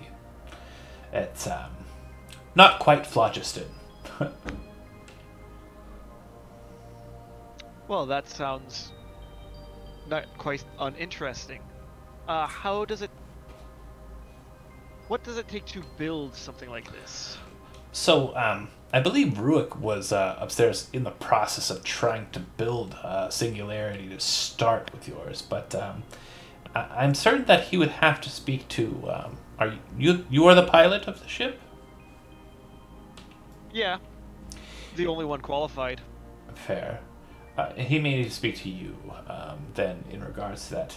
I don't know if he plans to, but I know that he was instructed to see what deficiencies the ship had. I believe Lady Robtier was under the impression that if she didn't like you and your band from the onset, that we would kill you all and take your craft. He looks up at you with kind of like a toothy grin. I'd like to see you try, I say with an equally toothy grin. I'm not going to be the one that starts it. Keep in mind, I am simply here acting as your guide. You asked to see something interesting, and I am showing you. But I assume if we were going to do that, we would have already done it by now. So, fair enough. We don't have to test your mettle. Seems probably like a good idea for both of our sakes. I suppose that's fair. Cutting the scene from him to Ren. You're trying to gather everybody? Oh, Ren's in the BRB. Sorry. I see that here.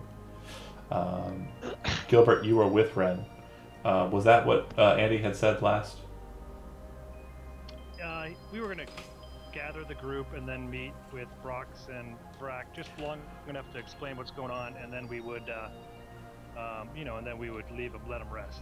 Okay, Billet's not hard to find. He's in the shipping bay near the main place where you started. He's with Darna. Darna appears to be a bit weathered, but Valette seems to be ready. Ren and Gilbert walk in. I'm not going to roleplay Ren, just imagine he's there. Gilbert, you explain the plan to Valette. Valette? Okay then. Darna, this was a pleasure. We should do it again sometime. Absolutely. I'm certain you will work really well with me and Dugat.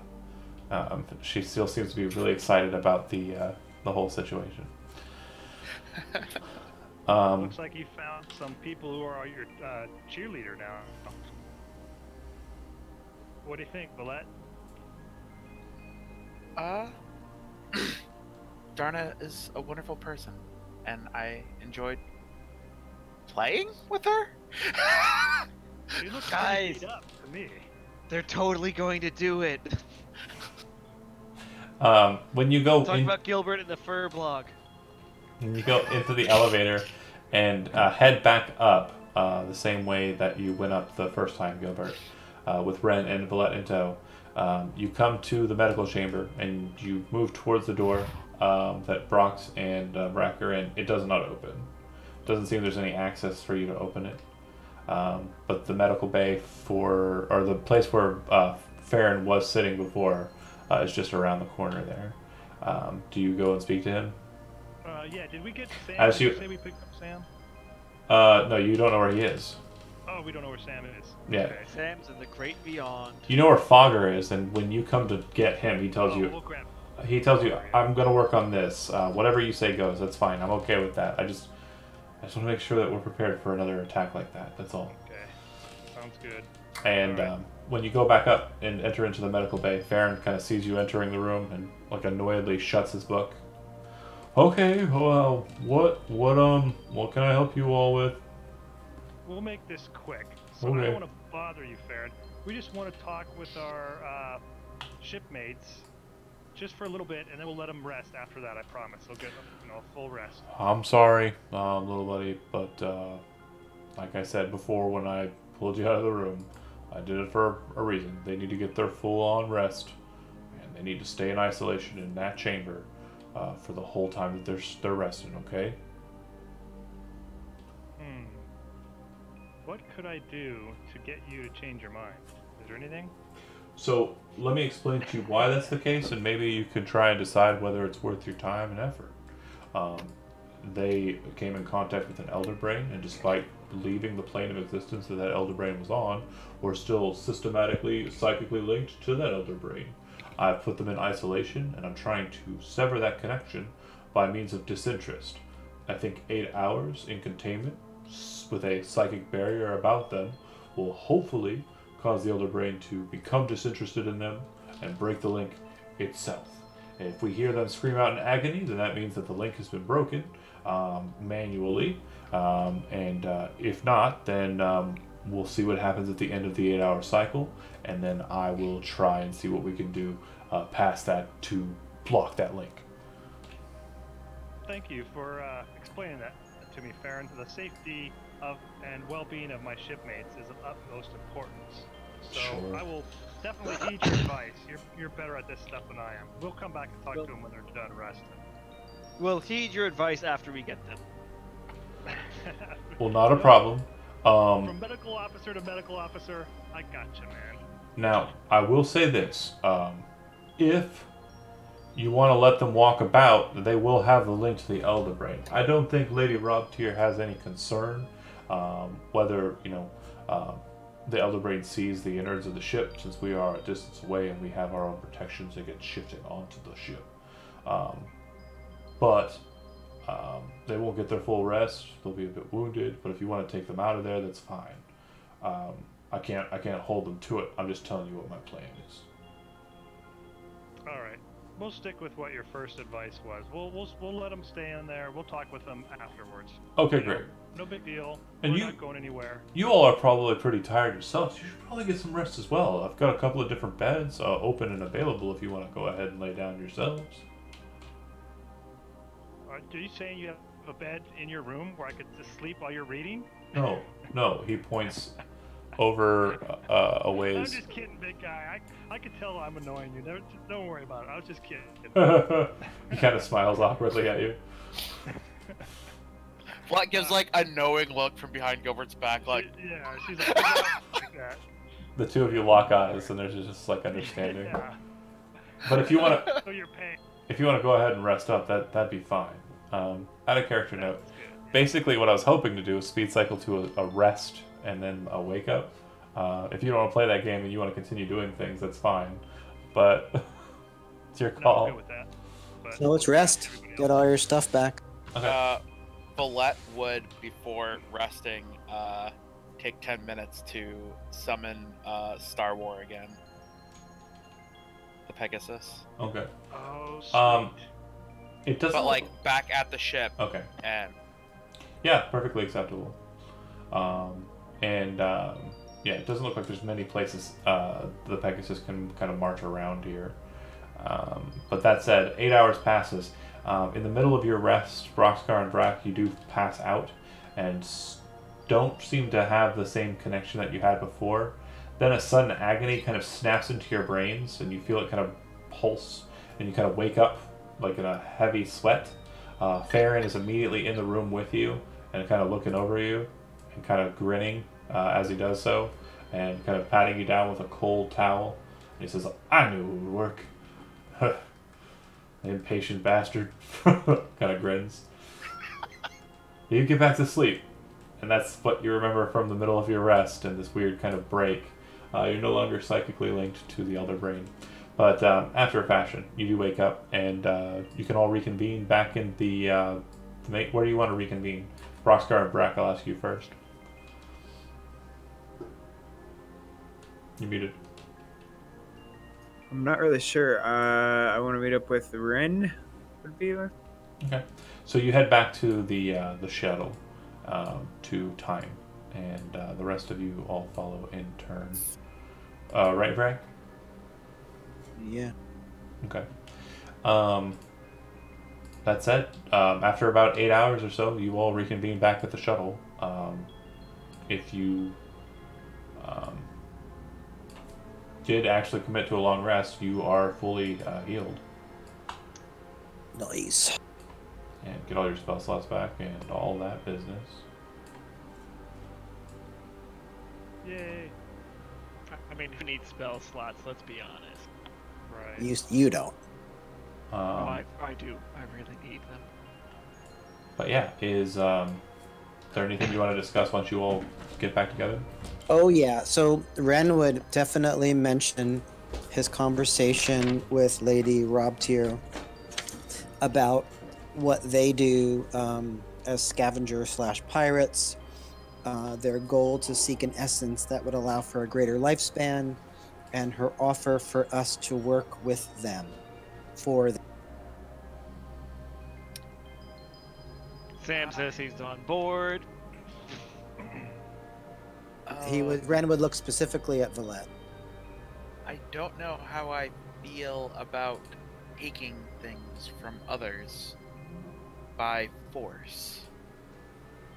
Oh, come on. It's just like taking candy from a very small child. I made it clear, Valette, that some of our group might not like that very much. So, if we were to agree to anything, it has to be on terms that we could all live with. I mean, if they posed some threat to others that they would do harm themselves, then I could see it as them getting their comeuppance, but... Yeah, what if there's some sort of pirate?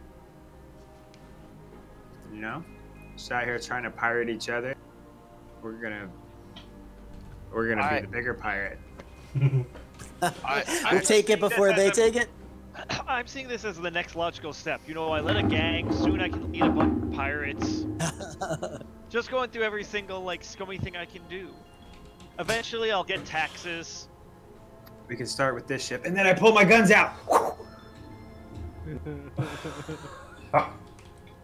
Fogger is asleep, but the second like Broxgar yells out like that, he's like, "Oh!"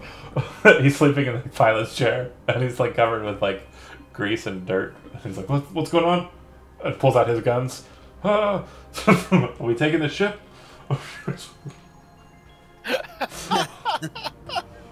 He's on board. So yeah, I wanted to know what we should do. What you? Well, the way we've done things in the past, all I can say is that I am not in favor of being a quote-unquote pirate, but I am only one voice of our group. Would you be in favor of being a scavenger? If things are already abandoned, I don't see any inherent wrong in taking it. So how does this fit with our overall goal as a group? Or do we have an overall goal as a group? Well, I mean, we do want to help Fogger first, right? Sam sort of says Right. hesitantly. It is a commitment that we have made. I would agree with Sam on that account. Gotta say, brother, we were looking for materials for Fogger. We were looking for materials for the ship. And they want us to go and scavenge for materials. And you have a problem with that. So that seems like a win-win, Vraka. I just failed to see why you're upset with scavenging. If that's kind of what we did in the city. See, to get all Brax the gold and all the stuff we needed for the ship, right? Didn't we just go pick it up from people who left it as if we had scavenged the abandoned materials? I'd see, like, we already done it, you know? It just don't make sense to me, brother. Just don't make sense to me. I have no wrong with scavenging from abandoned property. It's more so if it weren't abandoned and we would have to be required to be taking things from someone else by force. So we should accidentally summon a demon every time, and then we can just take all the stuff. that hurts. You know what? So That's bad. not a bad plan. Let's just find a demon of space we can summon. Plausible deniability. That one there, bro. As far as goals, if we are stating personal goals aside from helping Fogger, I would love to have opportunities to increase our ability to go up against these demons so that one day we might purge them. Accidentally summon a demon. Win game. And then have to kill it. I'm sorry. What would help with that? Longer life. Just one more thing we gotta go find. As you're saying that, Brack, and kind of like turning from everyone kind of idly, you look out the front of the ship that you're in, and you see something kind of on the horizon that looks like a boat as well. And it looks like on the bottom of the boat there's like a massive claw kind of holding a green rock. Based on distance, you're not sure how big it is, but it's out there, and it seems like the ship is kind of moving kind of alongside towards it. Wait, this ship that we're on is moving alongside towards the ship with the green rock? Your ship's connected to the side of the ship that you're the whole of the ship. And out of the glass panel, which is, you can see outside of the entirety of the ship now because it's powered back up. But you can see that off in the distance there's this massive kind of strange craft. Not sure how far away it is, but it looks pretty big. Just kind of floating off there in space. Alright, let's talk about that after we finish our discussion, folks. It looks like this.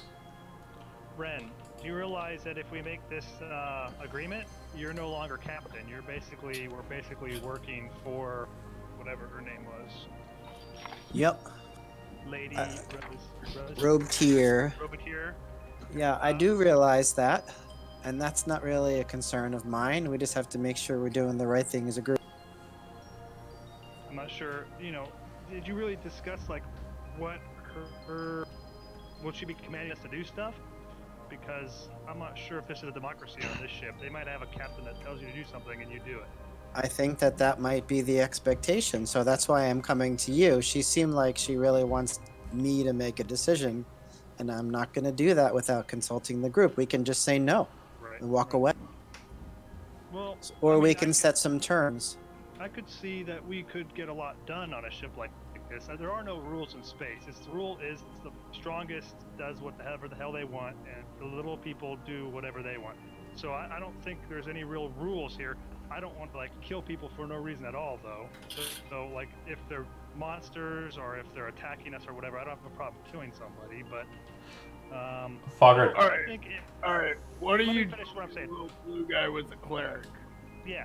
What I was gonna say was, I think we could learn a lot by being on this ship. I could learn a lot from the medical officer Farron. He knows a lot more about. I mean, just magical healing I'm fine with, but he was pulling shit out of people's heads. I could learn all sorts of stuff. We might be able to learn how to be better scavengers if we at least spend some time on the ship. So that's all I'm saying. And The people seem nice. a quick note to your killing. Fogger says, if they were marauders, we wouldn't be alive. Our ship is definitely worth something to them, or they wouldn't have dragged it in. If they were just marauders and killers, we'd all be dead. Well, I mean, they did say they might kill us if, they didn't get along with us or something like that, but... Who said that? What was his name? The one that I was with, long neck, more than one leg. The Neo guy.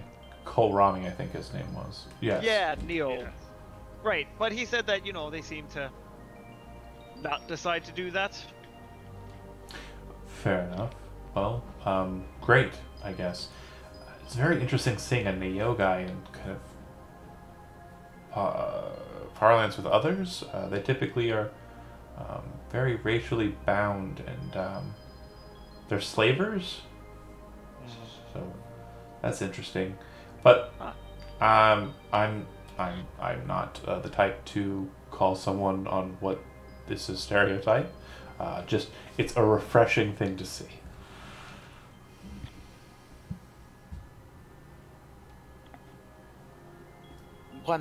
Another thing I would not want us to have to give up the quote-unquote captaining of time to anyone but one of us. If that can be avoided. I mean, I'm sure we could negotiate something. They seem like they're generally reasonable people, and if they aren't... Well, I can tell you that the trick that they use to lock us out of our ability to defend ourselves is no longer an issue. I took some time working on the shielding on the, I guess it's a soul unit, but the main power source for the vessel, and that should no longer be an issue. Thank you, Fogger. No problem. If I'm going to be traveling with you, I'd like to know that we're defended as best we can be. He says he kind of looks at your shield.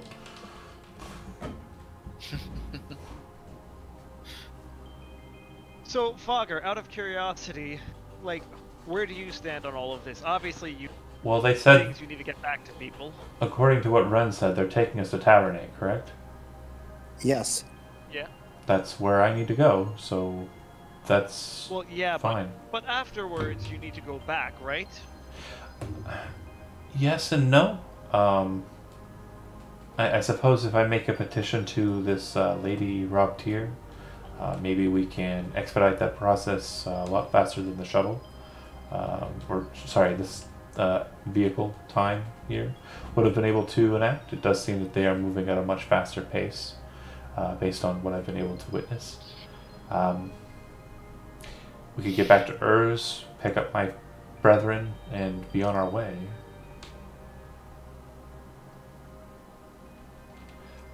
I suppose I understand the underlying question of what you're saying there. I shouldn't be seen as necessary for my group once they're able to find traffic to Tavernate. If you're wanting me to stay with you, I wouldn't mind. Maybe I'll get to see my home in a different light than just returning back to it with my brethren. Right, so if we'd go and do this, we're not dicking over your people. Got it. Right. So, Does anyone else have any concerns about this besides those that Valette has mentioned? Will history remember us? Good question.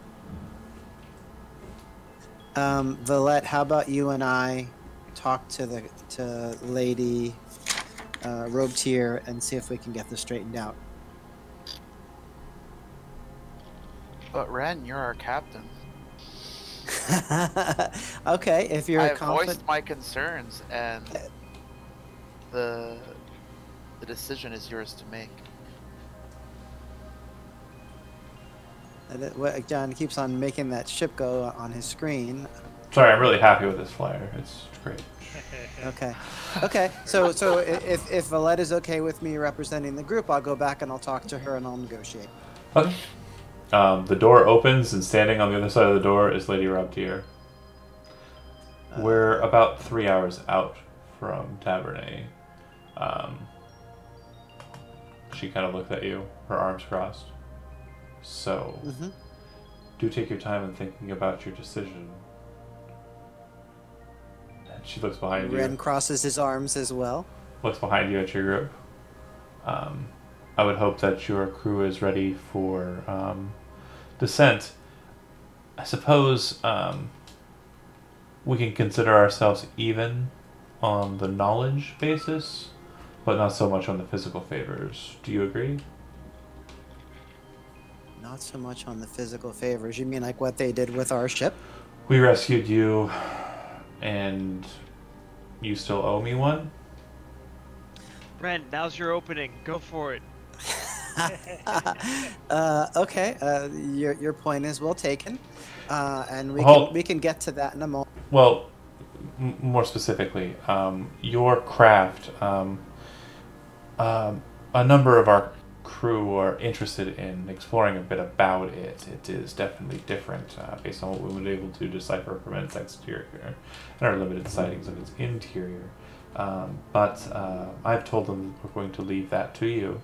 If you are interested in allowing your ship to be opened up to our more mechanically minded individuals, that will come in time. But we're not going to force that upon you. However, what I am going to ask in repayment of our dashing rescue of you and your company is that you transport me and 2 other members of my crew down to Tavernet so we do not have to land our craft there. What say you? I say yes. Fair enough. So that repays that. And we'll be even. And then you can leave on your own. After returning me to my craft, you can leave from there if it's your pleasure. Or you can return with me back to my ship and service as my crew. That said, I will leave you to it. You have about 3 hours before we are within distance to ferry out to the plane. I'm ready to talk about the second option now. Do you wish to do so in private or in front of your crew? I wish to do so in private. She kind of has like a slightly saddened look. Fair enough. Why? I thought that's what she wanted. In private? Yeah. I don't know. She wants you to display confidence.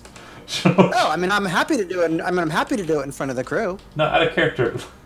Out of character. Now you're doing the thing that everybody in this group does too much. You're overthinking shit. Just to act. Okay, so I'm doing it in front of the group. Fine. Pull up. That's fine. She says, well then, what have you come to decide? So some of us are interested in what you have to say. There are others who are concerned about your characterization of yourself as pirates, taking from others. It would be something that we don't want to do. We're opportunists. We do not prey on those weaker than us. Does that abate your concerns? And she seemingly knowingly looks towards Valette. Valette's just standing there. This is Ren's decision to make. Yeah. Well, I think it does help. We're also concerned about, the hierarchy of the group. We have typically made decisions as a group together. How would that work if we were to work with you? I'm in charge when it comes to concerns regarding my ship and objectives that we are engaged in. So long as you do not cause any issues with my ship, and you if you are granted any chores, activities, or duties while aboard my ship, and you continue to exact those duties to their utmost and final perfection, I do not care what you do with your time. I'm certain that you've met Farron. Yep. He does little more than read and stay very well versed in the lore that he is most interested in. When it comes to going to different locations, he requests that we give him most of the lore that we get, and stories and tales of their histories and culture. Very interesting to him. Reminds him of an old friend of his. That said, he can do that all he wishes, but if somebody comes in wounded and they need medical attention, his book reading stops, and he follows my orders. You've heard of Vornok? Yes. Then you should know everything you need to know about Vornok past this point. And you've met others of my crew. You've seen them in exacting their duties. You should be able to see them within their more natural states as well. I do not run a dictatorship here. I'm running a ship. If everyone doesn't follow my commands, the ship will fall apart. Naturally. You might see us ending up in some strange material plane of a moon of a material plane, locked there without the ability to project ourselves past that plane because of the lack of the possibility engine or ability to cast plane shift, as I've been told. She looks at Sam like off in the distance and kind of seems to be just bewildered, and then kind of like shakes her head and like looks back to Ren. It might come to a bad situation. If my judgment isn't something that you are keen on and you have issue, you can definitely raise your concerns. But if your concerns are petty and pointless and seem to halt us from acting with agency correctly and quickly when that time for action is necessary, well, obviously, you will be dealt with quickly and with agency. Does that make sense? I hear what you're saying. I reserve the right to end this agreement at any time that it doesn't suit our needs.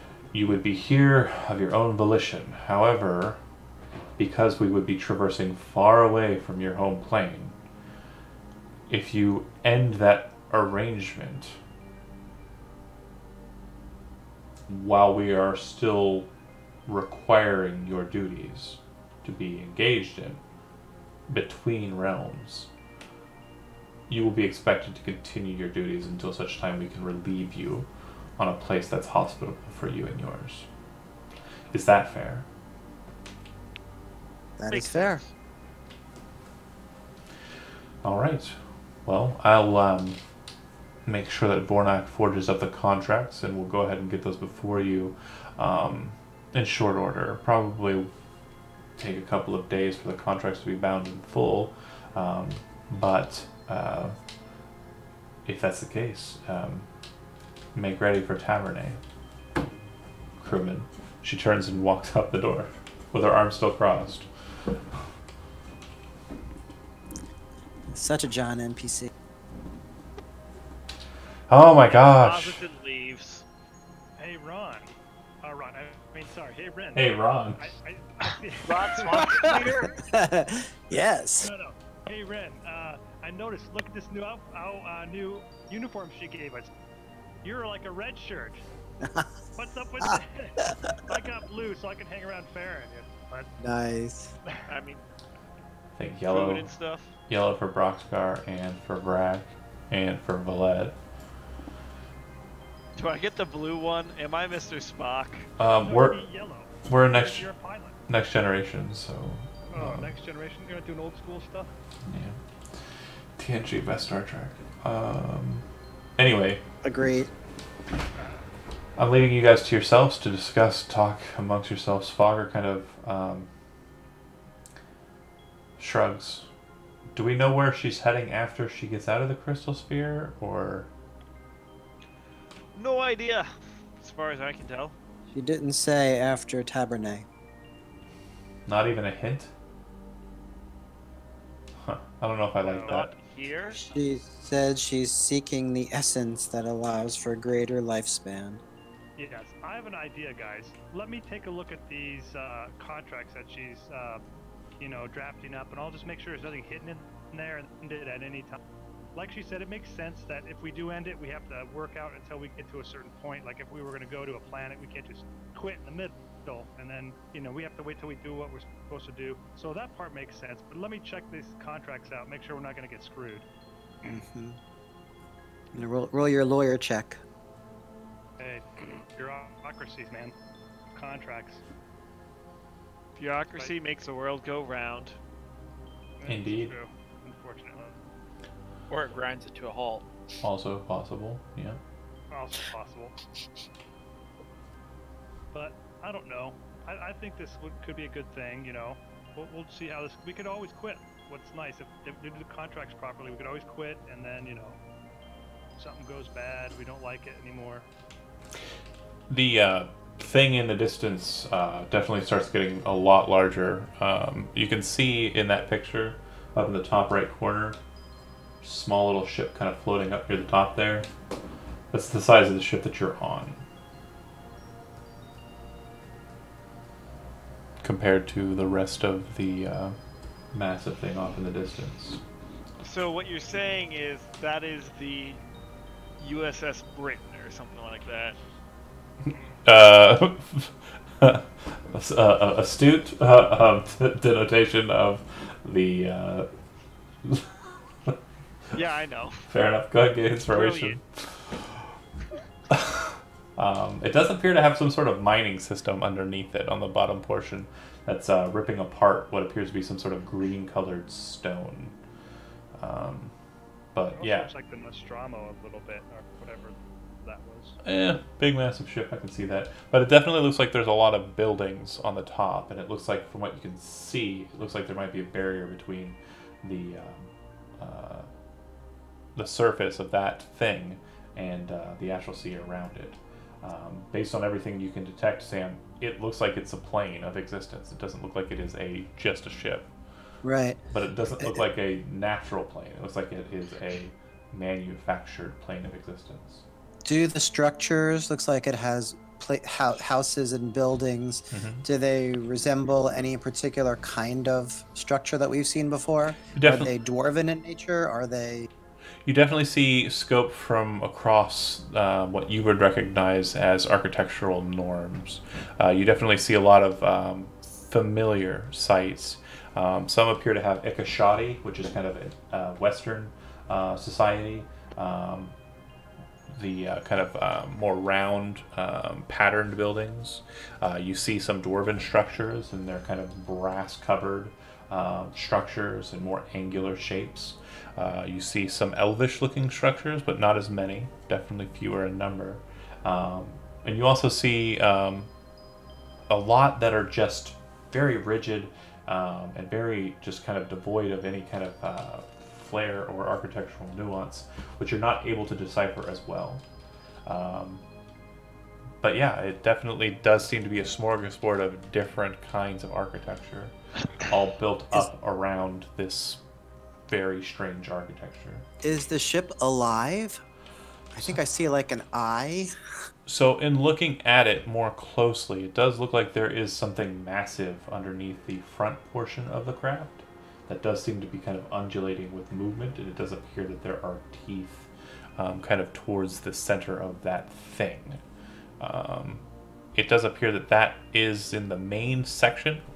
If you look at this from a top-down position, by the way, the back end and the front end, and I don't have it all drawn out because I'm not a very good architectural drawer, but effectively think of those as like saucer sections. They're round. And then the middle portion is kind of more boxy and square in between the two. So the two saucer sections that I explained kind of have the domes of crystal sphere kind of distortion that's separated from the astral sea. And then below the front, the bigger of the saucer sections, much more massive section, is that undulating weird thing. Mm-hmm.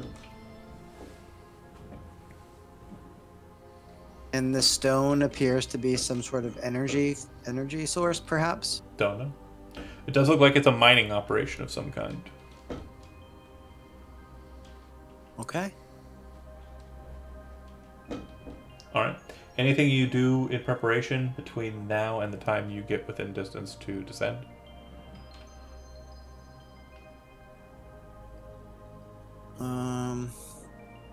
So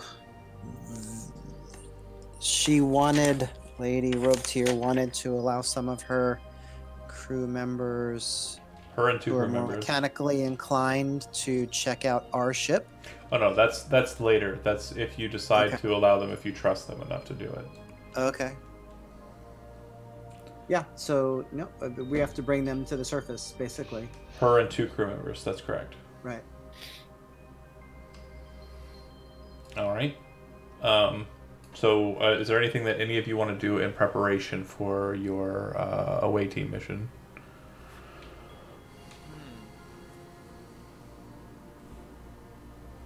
I can't think of anything off the top of my head that Valette would need to do. Okay. I just saw something. Maybe these guys have like really awesome like lightsabers or laser guns or anything cool like that. Do they have anything cool that we should use when we're working for you? Your own weaponry should suffice. Is what you'd be met with in reply to that inquiry. Lady Robetier arrives first. She says the other two will be along shortly. And not too long after that, the Neo guy, Kolmari, arrives. And she looks to Kolmari. Vornok has been told? Yes, milady. Vornok will be here shortly. You hear clung, cling, clung, clung, cling, clung, clung, clung, clung, clung, sounds kind of coming down the hallway towards you. And then the door opens up, and this massive creature, made mostly of metal, brass, and sitting atop of this massive creature is what appears to be a head kind of floating inside of the top of it. The creature in question appears to be, from all you can see, an entirely metallic, robotic construct type thing with 4 massive tendrilled arms that are also mechanic, or a dozen or so feet underneath that are kind of moving it towards you, and sitting inside of what appears to be kind of like a circular dome at the top, a beholderkin, from what you can tell. Sam, do you think he's related to your old boss?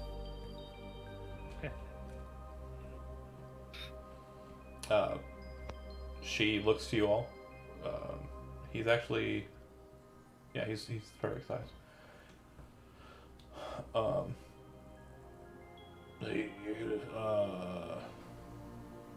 trying to think of his voice in my head right now. Hold on, sorry. Oh, okay. Are we ready? He says as he enters in, looking at everyone. Oh, we're going down there. No, milady. Lady Robetier looks to you all, prepared to enter the ship.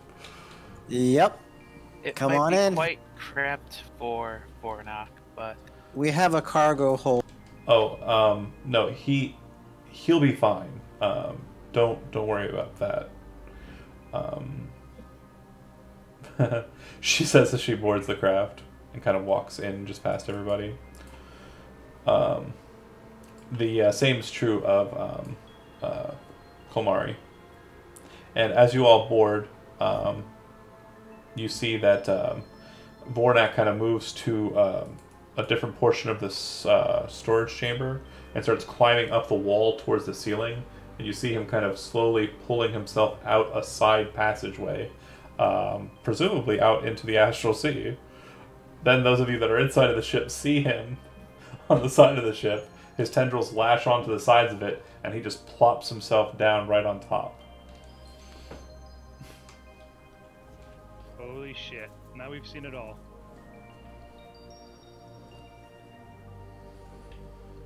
And if you all board the craft, it takes off and starts sailing on towards Tavernay. So Sam is piloting, obviously. Of course. Or no? Yeah. Did Ren designate them as passengers? Did not.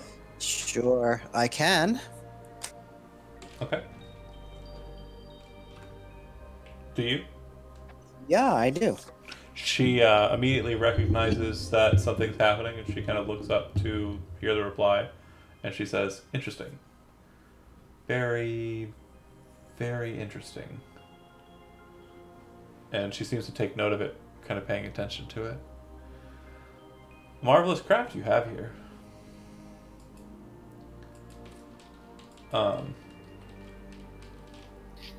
She walks past everybody and moves over to Sam and kind of stands like behind him, directly behind him, and says, "I'm gonna want you to put it down right there." And she points to kind of a building on the main saucer section, and so that seems to be where she wants you to land.